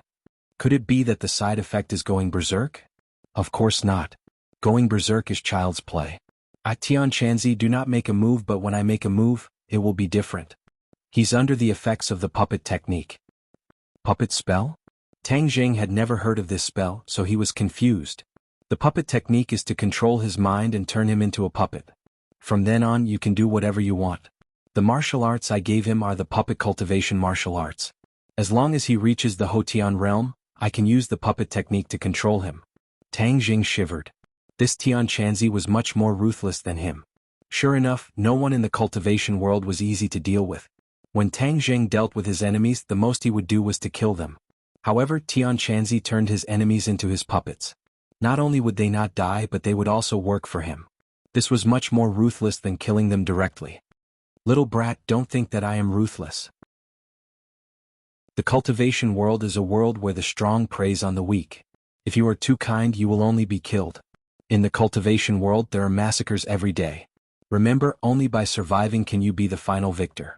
Moreover, being merciful to your enemies is being cruel to yourself. Have you forgotten that Huang Xiang wanted to kill you? Tian Chanzi warned. Tang Jing did not say a word, but he had to admit that Tian Chanzi's words were true. Huang Xiang wanted to kill him first so he could not be blamed. Seeing that Tang Jing did not have any thoughts of being soft-hearted, Tian Chanzi was relieved. He praised, that is the correct way of thinking. Huang Xi was hit by two palms. He won't die, but his threat is greatly reduced. The pressure on you is temporarily relieved. Tang Jing let out a sigh of relief. He looked at Huang Xi, who had already climbed up from the ground. He stared at his son in disbelief. Xiang, why did you sneak attack me? Huang Xi did not bother to wipe the blood from his mouth as he asked. Huang Xiang, however, remained indifferent as he walked towards Tang Jing. Little brat, don't be afraid. He is now my puppet and will not harm you. He is now your helper. Xianxia said. Huang Xiang quietly stood by Tang Zheng's side, both of his eyes looking straight ahead as if he was really a puppet. Huang Xi looked at his son and then looked at Tang Zheng. He seemed to have thought of something as he angrily roared, Tang Zheng, what did you do to my son? Tang Zheng spread out his hands. It was not him who did anything but Xianxia who did it. What benefits did you promise him to make him attack me? Huang Xi was still unable to restrain his anger as he asked. Xiang, come back. No matter what benefits he gave you, I will return it to you in double. Huang Xi said. Huang Xiang was indifferent. Tang Zheng, I can only blame myself for not killing you. Even if Yi Tianlei came to stop me, I should have killed you. Huang Xi was filled with regret. Huang Xi, you are used to being high and mighty and do not put other people's lives in your eyes. There is also your son Huang Xiang. I only fought a few matches and he coveted my martial arts. He wanted to kill me and steal my martial arts. He did not even hesitate to kidnap my family. Heng, now it is your turn. Now you know the pain, but it is too late. There is no medicine for regret in this world. Tang Jing thought back to the time when his grandfather was almost destroyed by Huang Xiang. He still had a stomach full of anger. In the past, the Huang clan did not put him in their eyes and did not treat his life as their own. This was the reason for the current situation. They could not blame Tang Zheng. If they wanted to blame someone, they could only blame themselves. Huang Xi was speechless. The killing intent in his eyes intensified as he roared, no matter what kind of bewitching potion you fed him, as long as I kill you, there will be no more problems. When the time comes, I will kill your family too. Everyone related to you, they will all die. Tang Zheng's eyes also flashed with killing intent. Since that is the case, then I will kill you first. Hand over your life. Huang Xi roared and rushed forward. Before Tang Zheng could move, Huang Xiang had already rushed forward. His movements were faster than before and his attacks were more ferocious. After he becomes a puppet, his attack power will increase. Xianxia explained. Tang Zheng nodded his head and did not move. He quietly watched the scene unfold before him. The two of them quickly began to fight. The entire hall looked like it was crushed by a heavy machine. It was a complete mess. The commotion here was too big.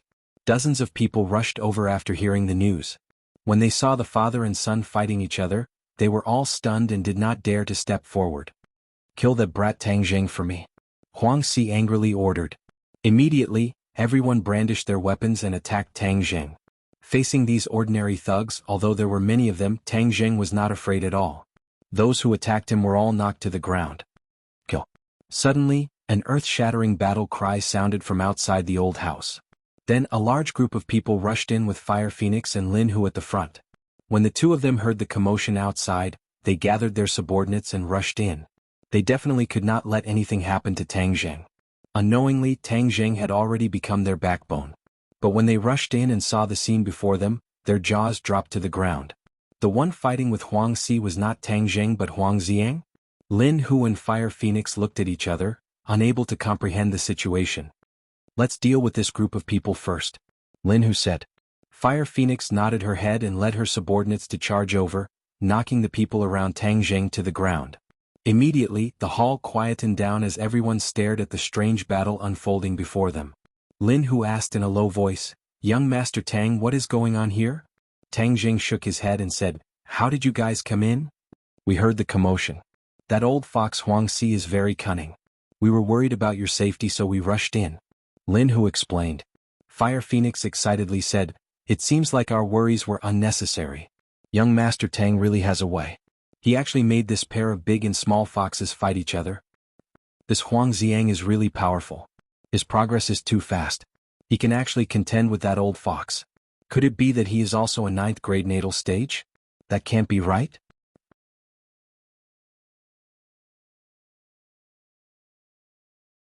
Chapter 159. Huang Xi flew towards the entrance of the hall and turned his head to look at Huang Xiang. His eyes were filled with despair as he did not know why his son would want to kill him. Now that he was heavily injured and Tang Zheng was glaring at him from the side, he could not continue to stay here or else he would die. Huang Xi did not want to die, he wanted to escape and then take revenge. Thus he borrowed the momentum to fly out. Grabbing onto the eaves, he leapt up to the roof. The sound of footsteps could be heard from the roof. The old fox wants to escape. Fire Phoenix was shocked. If he managed to escape, then there would be a lot of trouble in the future. Being watched by a ninth-grade natal stage expert hiding in the shadows, no one would be able to live a peaceful life. If he were to attack them one by one, no one would be able to block his attacks and all their previous efforts would be for naught. Chase. Tang Jing let out a deep roar, and with a push from the pillars of the hall, he and Huang Xiang flew up to the roof at the same time, stepping on the tiles as they quickly chased after each other. Lin Hu and Fire Phoenix left behind a few of their younger brothers to watch over Huang Xi's men before they also rushed out of the old house and chased after them. From afar, they could see that under the moonlight, the three of them were like cheetahs as they rushed towards the forest not far away. As long as Huang Xi rushed into that small forest, then it would really be like finding a needle in a haystack. Tang Jing obviously saw through his intentions and shouted, "Quick, don't let him escape." He and Huang Xiang simultaneously increased their speed.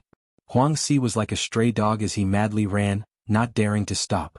Looking back at the approaching pursuers, he clenched his teeth and also increased his speed to the limit. So. At this time, Lin Hu and the rest could only see the three leaving behind after images as their speed was incomparable. Both sides were separated by 100 meters. Seeing that Huang Xi was about to enter the forest, Tang Jing knew that he could not wait any longer. Steeling his heart, he simply raised Battle Soul and used all his strength to throw it forward. So, a piercing sound rang out as the air was torn apart. Battle Soul shone with a black light as it shot towards Huang Xi like a gigantic concealed weapon. The speed of the War Soul sword was faster than everyone else. In the blink of an eye, it streaked across the night sky. The dark sword seemed to have blended into the night sky. If not for the sound of breaking through the air, it would have been hard to detect. Huang Xi heard a gust of wind behind him and turned around to look.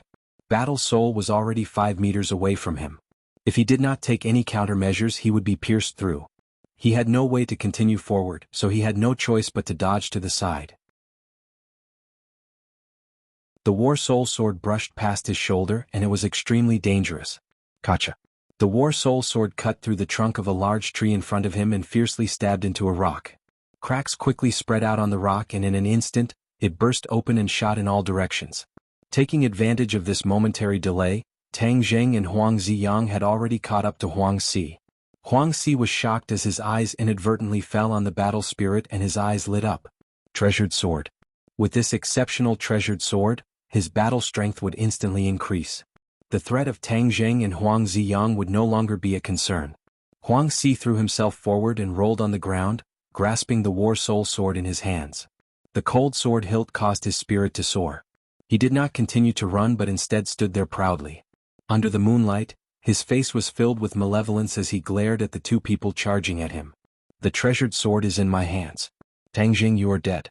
Just what kind of demonic technique did you use to confuse Ziyang? Quickly turn him back.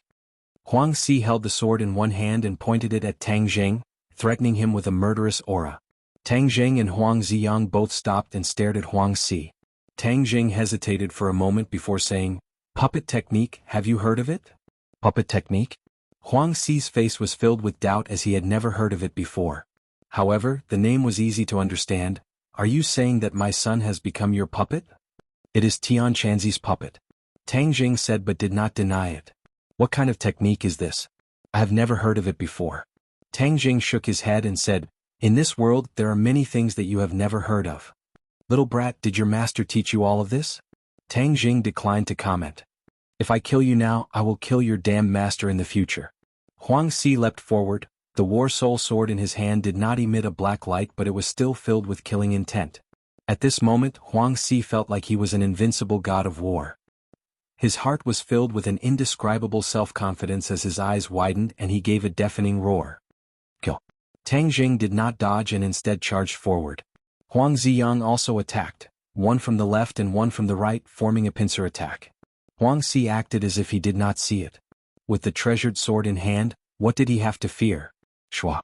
The biting cold sword pierced straight towards Tang Jing but Tang Jing did not stop and instead reached out to grab the War Soul sword. Huang Xi was overjoyed as this sword would definitely cut off Tang Jing's arm. Then he would have nothing to worry about. Lin Hu, Fire Phoenix and the others saw this scene from afar and turned pale with fright. They loudly shouted, "Young Master Tang, be careful. Would Tang Jing really take the risk?" Of course not. Was the War Soul sword an ordinary treasured sword? Of course not. The War Soul sword was a treasure and Tang Jing was its master. Both parties were connected, and with a thought from Tang Zheng, the War Soul Sword's attack came to an abrupt halt as if it was blocked by an invisible force. Huang Si was shocked as he used all of his strength to stab forward, but the War Soul Sword did not move an inch. Tang Zheng's hand was already on the blade of the sword, but his hand was not cut off. Suddenly, the War Soul Sword blazed with a black light, and began to tremble with a buzzing sound. A sword cry that sounded like a tiger's roar and a dragon's roar resounded in all directions. Huang Si was originally full of confidence and was determined to win, but upon seeing this scene he was shocked. Especially the feeling that came from War Spirit. Although he was still holding on to War Spirit, it was completely out of his control. A huge force was transmitted from the sword hilt to his hand, causing his 5 fingers to involuntarily loosen as he watched the War Soul Sword land in Tang Zheng's hand. He felt as if the War Soul Sword had a soul and was not like an ordinary treasured sword. At this moment he felt as if his liver and guts were about to burst. How could this be? Huang Si roared. Tang Zheng coldly smiled. This is not a treasure that you can control. Huang Si did not understand the true meaning of this sentence because Huang Xiang's attack had already reached him from the other side. With a pincer attack from the left and right, he had no way to retreat. Even if I die, I will kill you. Huang Si suddenly pounced towards Tang Zheng as if he had gone mad. His legs flew over and in a flash Tang Zheng was enveloped in them. But there was someone faster than him. Huang Xiang's fist struck out and ruthlessly slammed into Huang Si's back. This palm strike contained all of his strength and was enough to shatter stone. With a crisp sound, Huang Si staggered and fell at Tang Zheng's feet. The sky full of leg shadows disappeared without a trace. Fire Phoenix and Lin Hu saw this unfathomable scene and were both shocked. Tang Zheng's ability to snatch a white blade with his bare hands was too shocking and convincing, and Huang Xiang's ruthlessness and decisiveness caused them to tremble in fear.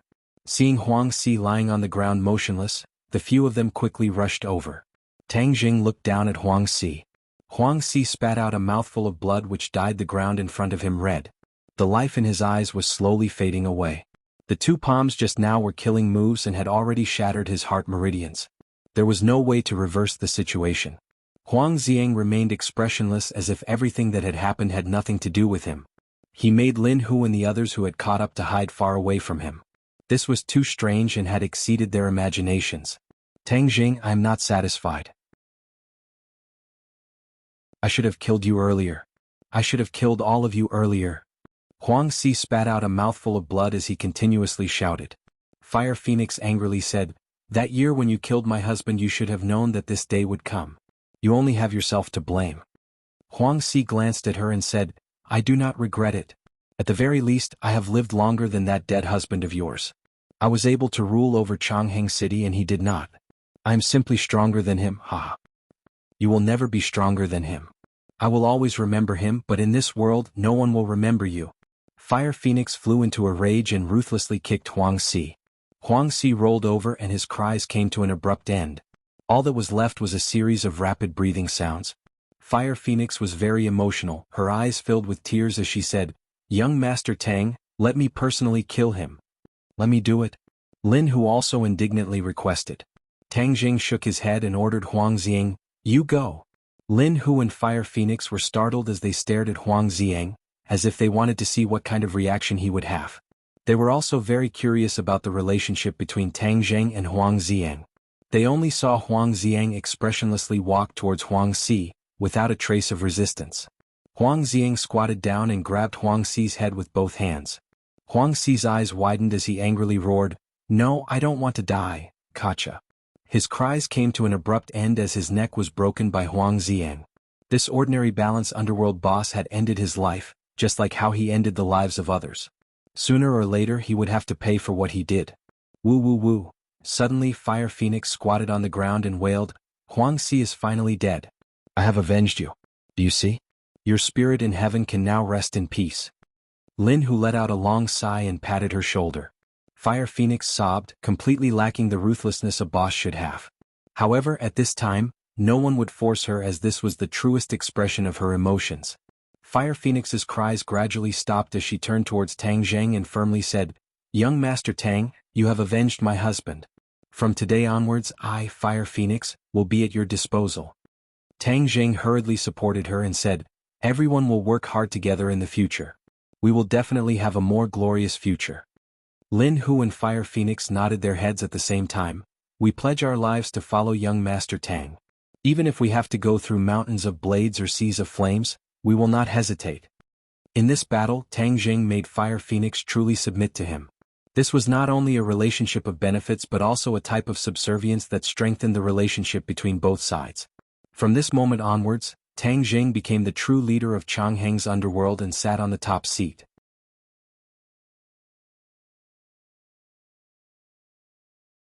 Chapter 160.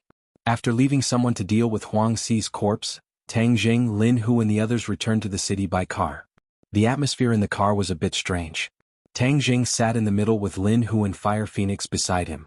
Huang Xiang sat alone in the last row, not making a sound, even his breathing was very light. Lin Hu and Fire Phoenix would occasionally turn their heads to look at Huang Xiang, only to see that his eyes were tightly shut as if he was asleep. However, the two knew that he was definitely not asleep and could explode at any time to injure them. The key point was that his relationship with Tang Jing was very similar to that of a servant and a master. They did not look like collaborators at all, much less the high and mighty young Master Huang from before. How did Tang Jing manage to do this? The two were puzzled. Fire Phoenix gave Lin Hu a look and Lin Hu hesitated for a moment before asking, "Young Master Tang, how should we deal with him?" Tang Jing did not turn his head and lightly said, "You guys find a place to put him in order and provide him with food and drink. Don't worry about anything else, he won't run around randomly." But he is Huang Xiang, the famous young Master Huang. Who knows how many people have fallen at his hands? He is also a first-grade natal stage cultivator. What if he hurts someone? Lin Hu carefully asked in an almost inaudible voice, as if he was afraid that Huang Xiang 6 would hear him. Of course, Tang Jing could not explain that Huang Xiang was a puppet, so he patted Lin Hu's shoulder and comforted him. "Don't worry, he won't cause trouble. He will only train and won't do anything else." This was what Tian Chanzi told him. Since Huang Xiang had already become a puppet, then there was only one thing he could do, which was to train and raise his cultivation, and then carry out his master's orders. Seeing Tang Jing's solemn vow, the two did not dare to doubt him. However, they felt that Tang Jing was even more unfathomable and admired him even more. The next day, when Tang Jing went to school after a good night's sleep, he met Yi Tianlei and Feng Xinyang at the entrance. The two's faces were very serious as they purposely sent Yi Dingdang away and then stared at Tang Jing. "What's the matter?" Tang Jing suspiciously asked. Looking at the two's expressions, there must be something big. Yi Tianlei said in a deep voice, "Huang Xi is dead, Huang Xiang is missing." Tang Jing stared blankly for a moment. So it was this matter and he thought it was something big. Feng Xinyang said, "Little handsome brother, Huang Xi's death is too strange. It is said that he was killed by someone from the underworld. However, Huang Xi's cultivation is at the 9th grade natal stage. In the ordinary balance, there is no one who is his opponent. As for Huang Xiang, it is said that he has already broken through to the 1st grade natal stage. You and Huang Xiang have a conflict and we are worried that he will do something to you, so we came to remind you not to run around.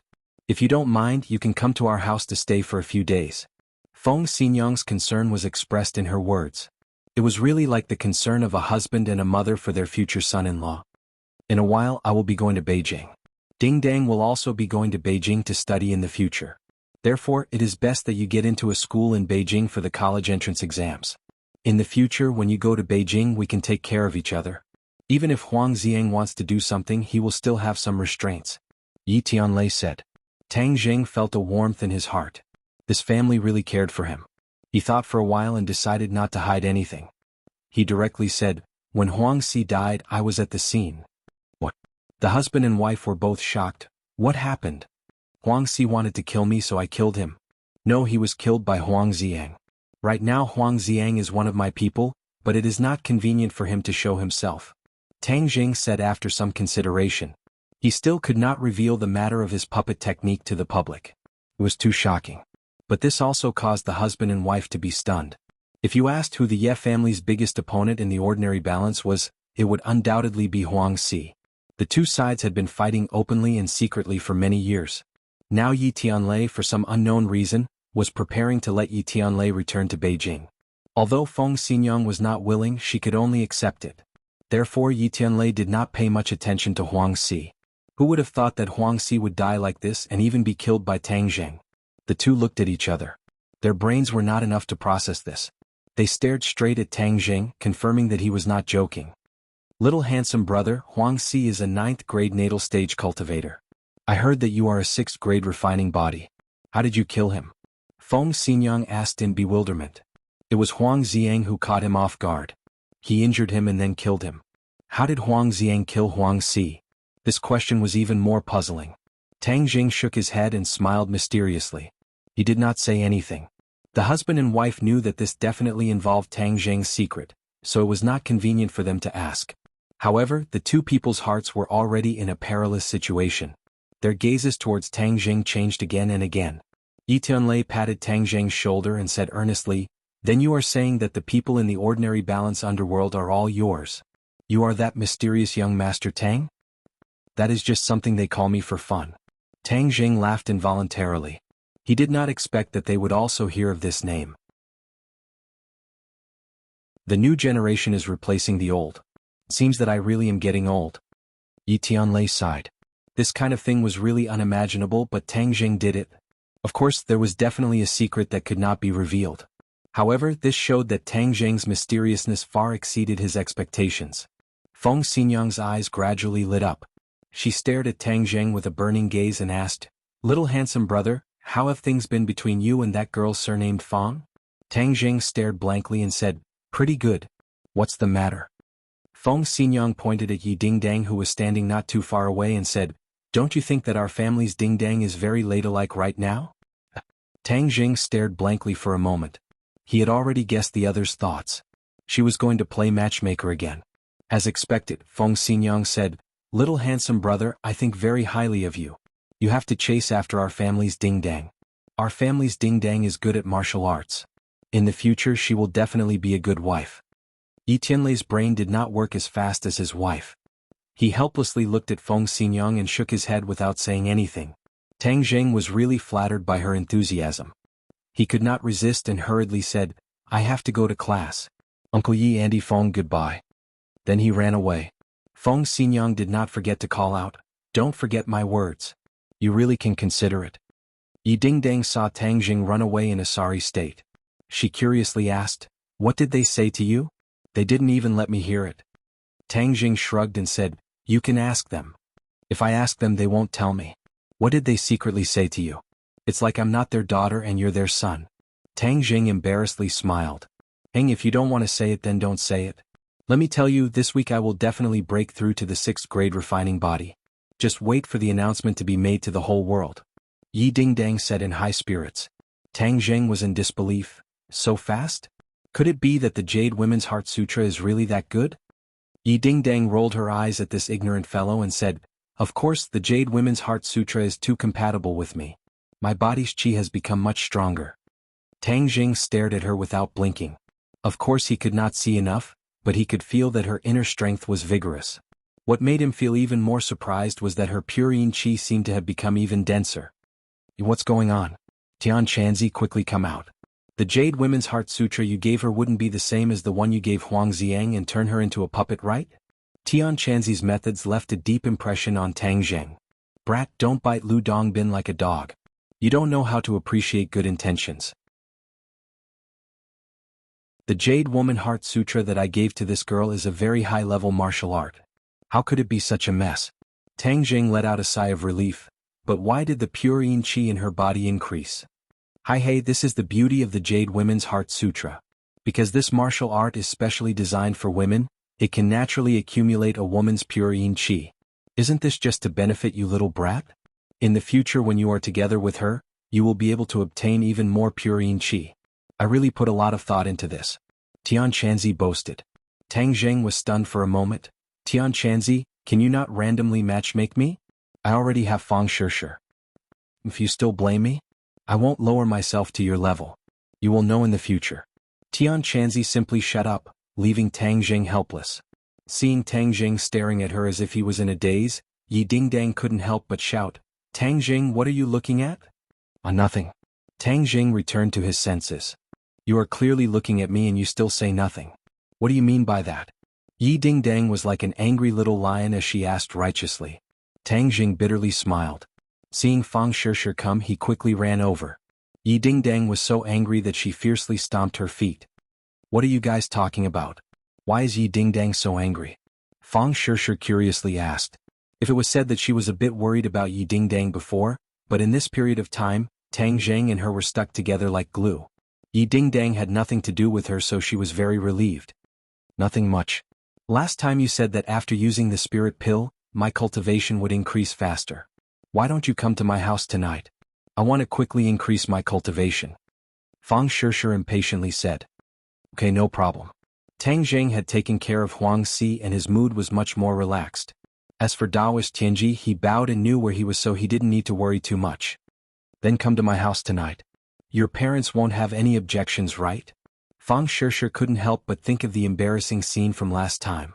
She fiercely pinched him and said, I asked you to guide me in my cultivation, not to do that. In bed, martial arts is also martial arts. Oh, don't pinch me. My flesh is about to fall off.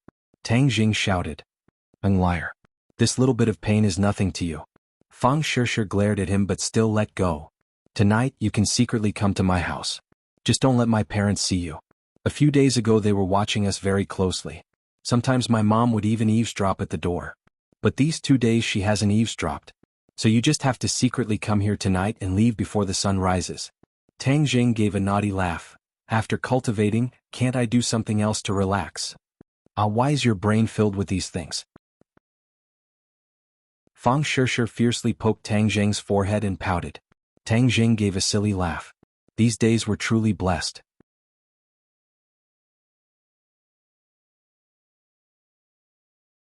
Chapter 161.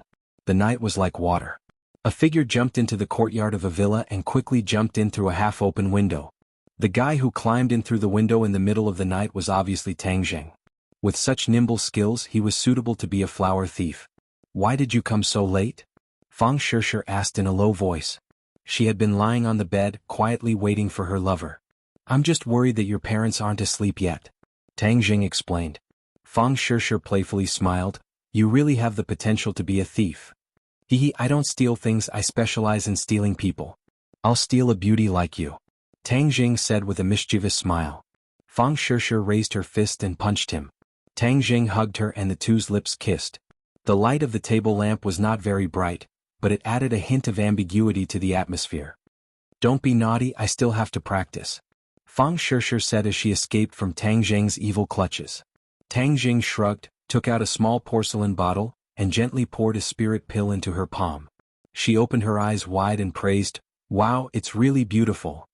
In a while, directly swallow it, then use your martial arts to absorb the spiritual energy of heaven and earth and convert it into your own jinchi. Tang Jing said. So simple? Of course, this is similar to practicing martial arts, but you can gather more spiritual energy of heaven and earth for your use. Fang Shishir nodded, indicating that she understood. She then sat down cross-legged, took the spirit pill, closed her eyes and began to practice martial arts. Tang Jing stood guard at the side. It was obvious that the spiritual energy of heaven and earth was gathering in this room, but it was not as terrifying as Tang Jing's last time. Since I have nothing to do, why don't I take the spirit pill too? Tang Jing pondered, as the spirit gathering pill could only be taken once every 10 days.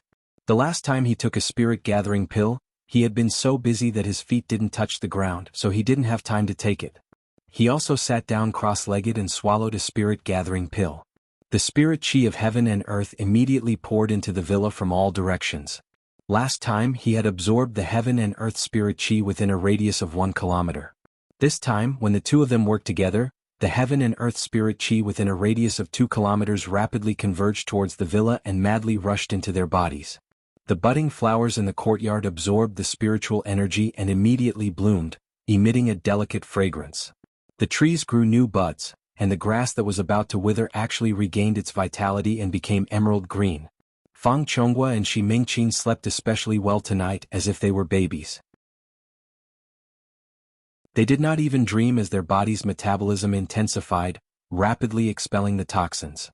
Several patrolling security guards passed by the villa, looked around suspiciously and whispered, Do you guys feel refreshed?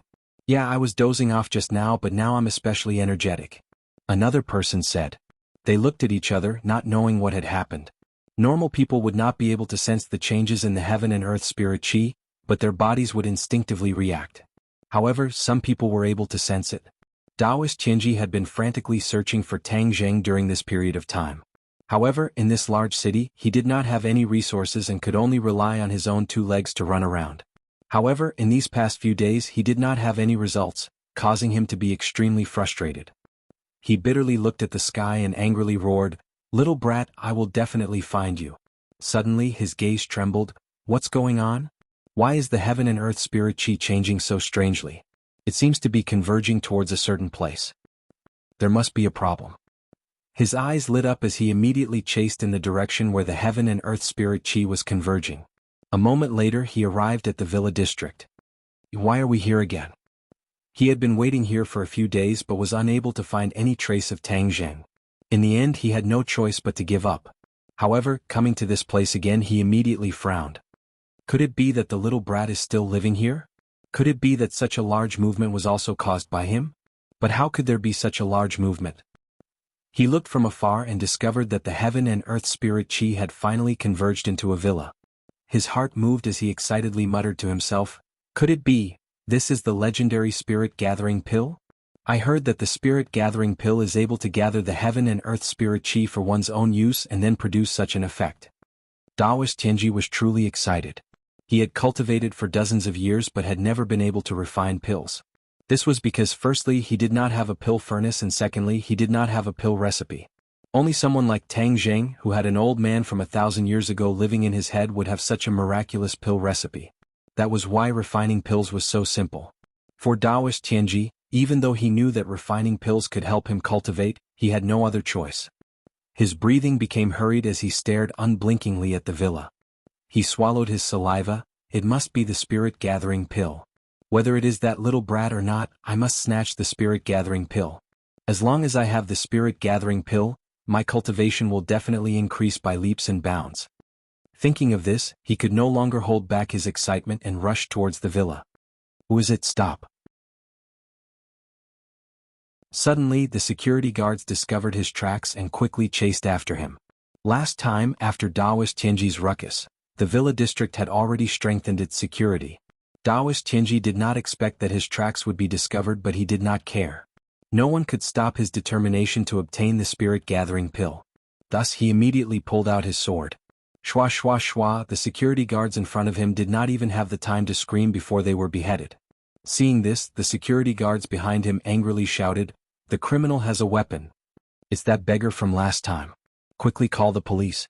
Someone recognized Daoist Tianji. Daoist Tianji completely ignored the people behind him and directly rushed into the villa's courtyard. Following the gathering point of the world's spiritual energy, he quickly arrived outside of Fang Shishir's room. Through the window he could clearly see Tang Zheng and Fang Shishir sitting cross-legged. Daoist Tianji's eyes lit up. "Little brat, it really is you. There is also a little girl who is also a cultivator. Spirit gathering pill, they really are using the spirit gathering pill to cultivate. No wonder they have such a cultivation at such a young age. Hey little brat, I have finally found you. This time you won't be able to escape, so I will dig out all of your secrets." Daoist Tianji's eyes flashed with an ominous light as he leapt into the air, wanting to jump in through the window. Just at this time Tang Zheng suddenly opened his eyes. With a wave of his hand, the world's spiritual energy formed a powerful gale that slammed into the window. Daoist Tianji raised his sword to block, flipped through the air and landed in the courtyard. "Little brat, I have finally found you.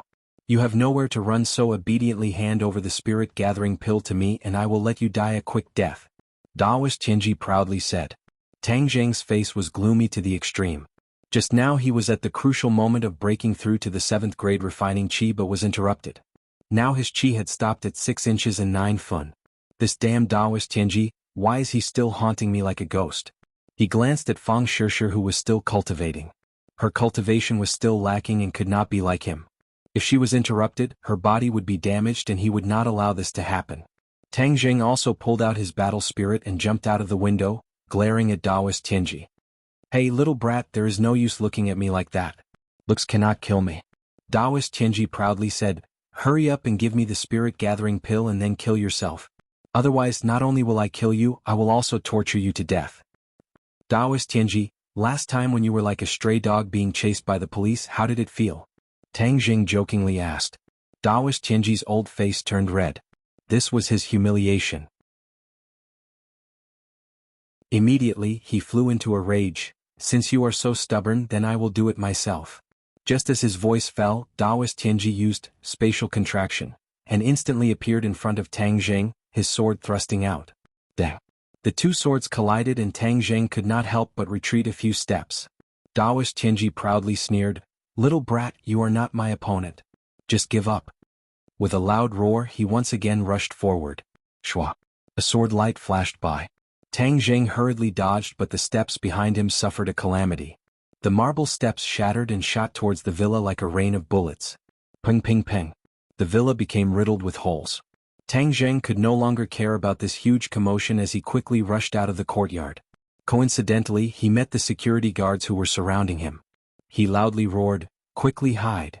Before the security guards could react, Daoist Tianji's sword had already arrived. The security guards were all stabbed in the chest and fell to the ground. Tang Zheng was enraged, but he had no other choice. He must quickly bring Daoist Tianji away from this place.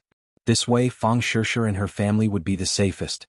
Moreover, if he did not leave, it would be easy for his identity to be exposed. Daoist Tianji, could it be that you do not have a bit of compassion? You actually willfully killed the innocent. Tang Zheng ran forward as he questioned. Daoist Tianji laughed loudly behind him. Who knows how many innocent people have died under my sword, but what does that have to do with me? Those who dare block my path only have death waiting for them. The huge commotion had already attracted the attention of many people. The surrounding villas all lit up their lights and many people walked out. When they saw the security guards lying on the ground with blood flowing out, they all began to scream. At this time, the silence of this high-class villa district was completely broken. In the distance, the sound of sirens also rang out, getting closer and closer. Tang Zheng and Daoist Tianji had already rushed out of the villa district and quickly followed the streets. However, Daoist Tianji's shrinking speed was simply too fast. Not long after, Tang Zheng was caught up. This was a commercial street with various shops on both sides. Tang Zheng was in front while Daoist Tianji was behind. A sword slashed out and Tang Zheng barely dodged. This sword directly cut down a street lamp on the side of the road. With a loud bang, the street lamp fell to the side of the shop, directly smashing the glass display window into pieces. Tomorrow, when the boss sees this unexpected disaster, he will definitely want to cry, but no tears will come out. But this was only the beginning. Tang Zheng counterattacked. Battle Soul brought out a resounding sword cry, and this time, the sword directly ignited with true fire. Since true fire had a restraining effect on Daoist Tianji, then it was naturally Tang Zheng's first choice. He only saw a ray of fire leave the sword and shoot towards Daoist Tianji from several meters away. Daoist Tianji held his sword horizontally in front of his chest to block the true fire. However, the true fire exploded and shot out in all directions. Quite a few of it actually touched his body and quickly burned. Specks of fire also shot into the shops on the side of the street.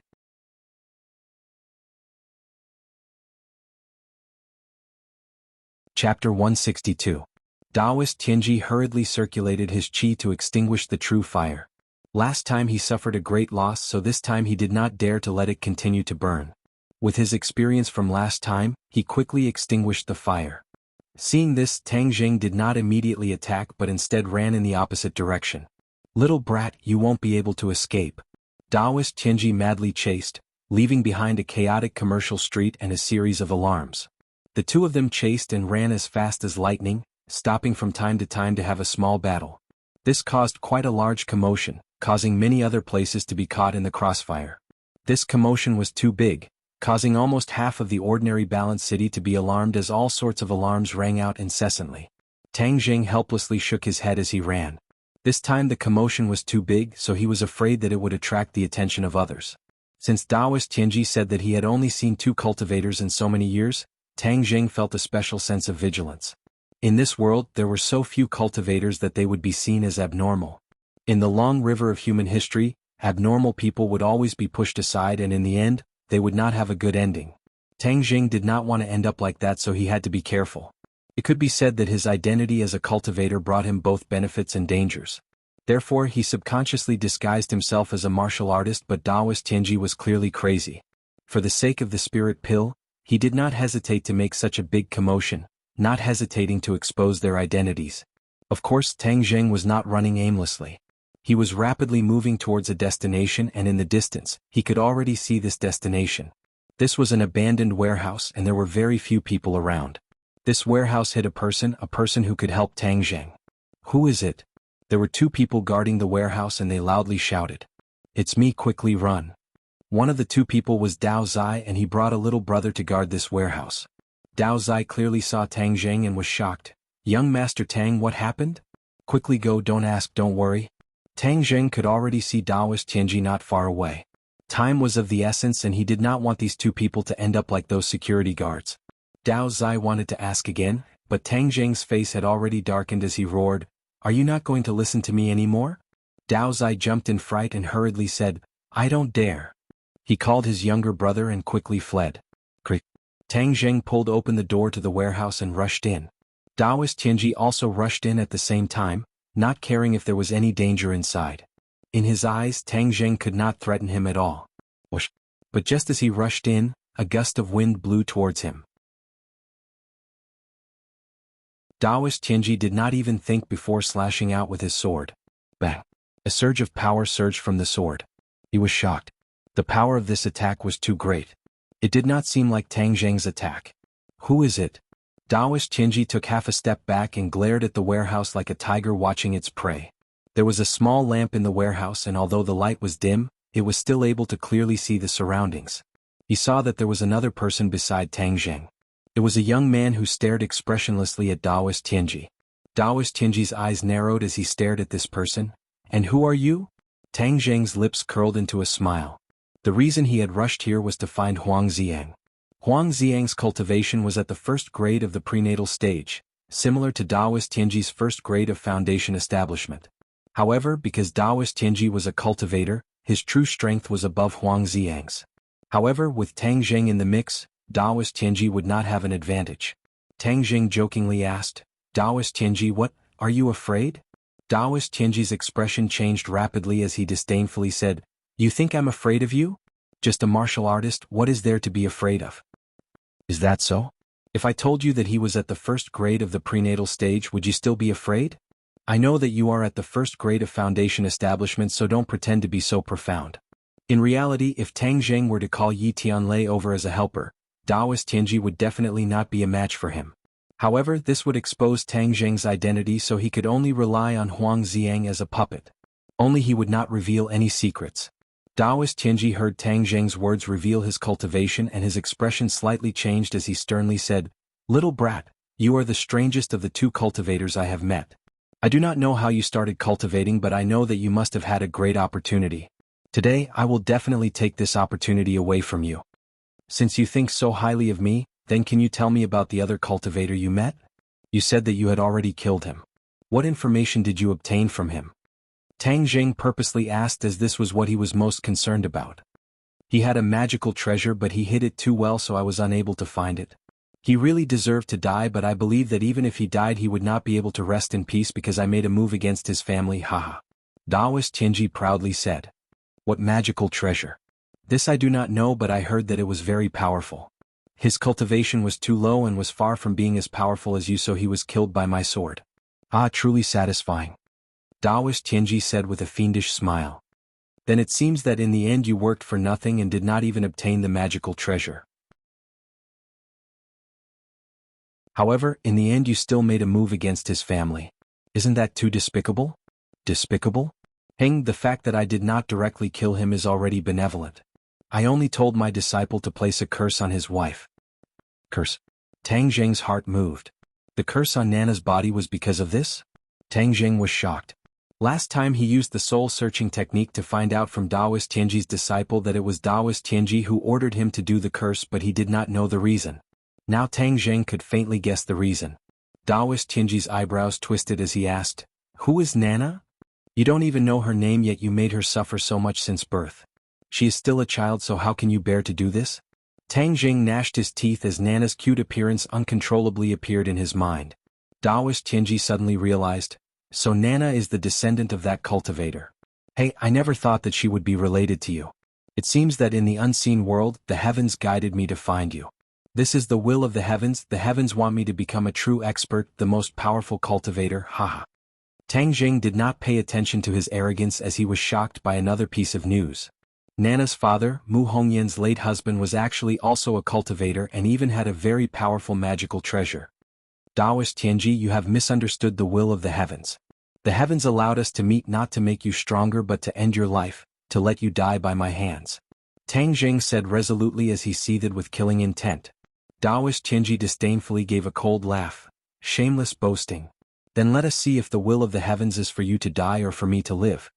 Shua. The long sword trembled as it pierced towards Tang Jing. Huang Xiang took the initiative to attack as he completely disregarded the power of the sword. A bloody wound appeared on Huang Xiang's shoulder but his eyebrows did not even twitch. He reached out with one hand and directly grabbed onto Taoist Tianji's chest. Taoist Tianji was shocked as this person did not seem to be afraid of death. Seeing that his chest was grabbed, he quickly retreated as he slashed his sword across his chest, knocking away Huang Xiang's hand. Are you not afraid of death? Taoist Tianji roared. Huang Xiang did not reply as he tapped the ground with his feet and quickly attacked again.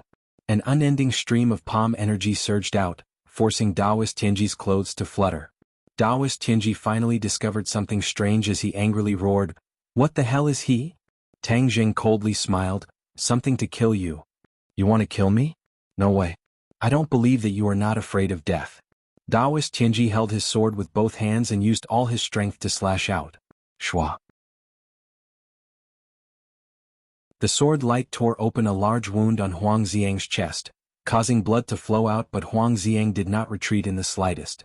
His palm had already landed on Taoist Tianji's chest.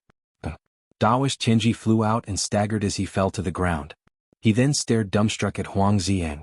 Blood was still flowing and the flesh that had been cut open was clearly visible, but he acted as if nothing had happened and did not even look at it. He is not human. Taoist Tianji pointed at Huang Xiang as he angrily roared. Tang Jing declined to comment as Huang Xiang really could not be considered a human. He was a living puppet and a living weapon. Taoist Tianji had never heard of the puppet technique before, but he could somewhat guess as he excitedly said, "You have more secrets than I imagined. I must obtain your secrets. Kill." Taoist Tianji flew forward and this time his sword actually left his hand and pierced towards Huang Xiang. Huang Xiang's palm struck out and just as it was about to hit the sword suddenly changed directions and flew past Huang Xiang's side and pierced towards his back. This scene was completely unexpected and Tang Jing turned pale with fright. What is going on? How can his sword change directions? Taoist Tianji's face revealed a pleased expression as his fingers moved as if he was guiding the sword from afar. Huang Xiang dodged to the side but was unable to do so. His shoulder was pierced by the sword and blood gushed out. Imperial sword technique. He actually knows the imperial sword technique. Tian Chanzi loudly cried out. What is the imperial sword technique? Tang Jing anxiously asked. The imperial sword technique is to use sword techniques to control a weapon's attack from a distance. I should have thought of this. He is only a first-grade foundation building cultivator and has the ability to use the imperial sword technique. However, he hid it too deeply. The last few times he did not use the imperial sword technique, so I thought that he had not cultivated it yet. What a mistake, what a mistake. Tian Chanzi regretted. If the imperial sword technique is so powerful, then is there nothing I can do? Tang Jing unwillingly asked. Little brat, quickly run for your life. The imperial sword technique is very powerful. Just think about it, the opponent does not even need to touch your body and the sword will fly over. Do you think you can dodge this kind of attack? Tang Jing was stunned as he could not help but think of the sniper rifle. Wasn't this the same principle? Using a long-distance attack to ensure that one was in an invincible position. Haha, little brat, have a taste of my imperial sword technique. Prepare to die. Taoist Tianji madly laughed as his hands formed a sword technique and the sword flew towards Tang Jing with a biting cold killing intent. You're tuning in to the Sword Dance in the Vast Sky YouTube channel. Don't forget to subscribe and join us on this journey to catch the most captivating stories.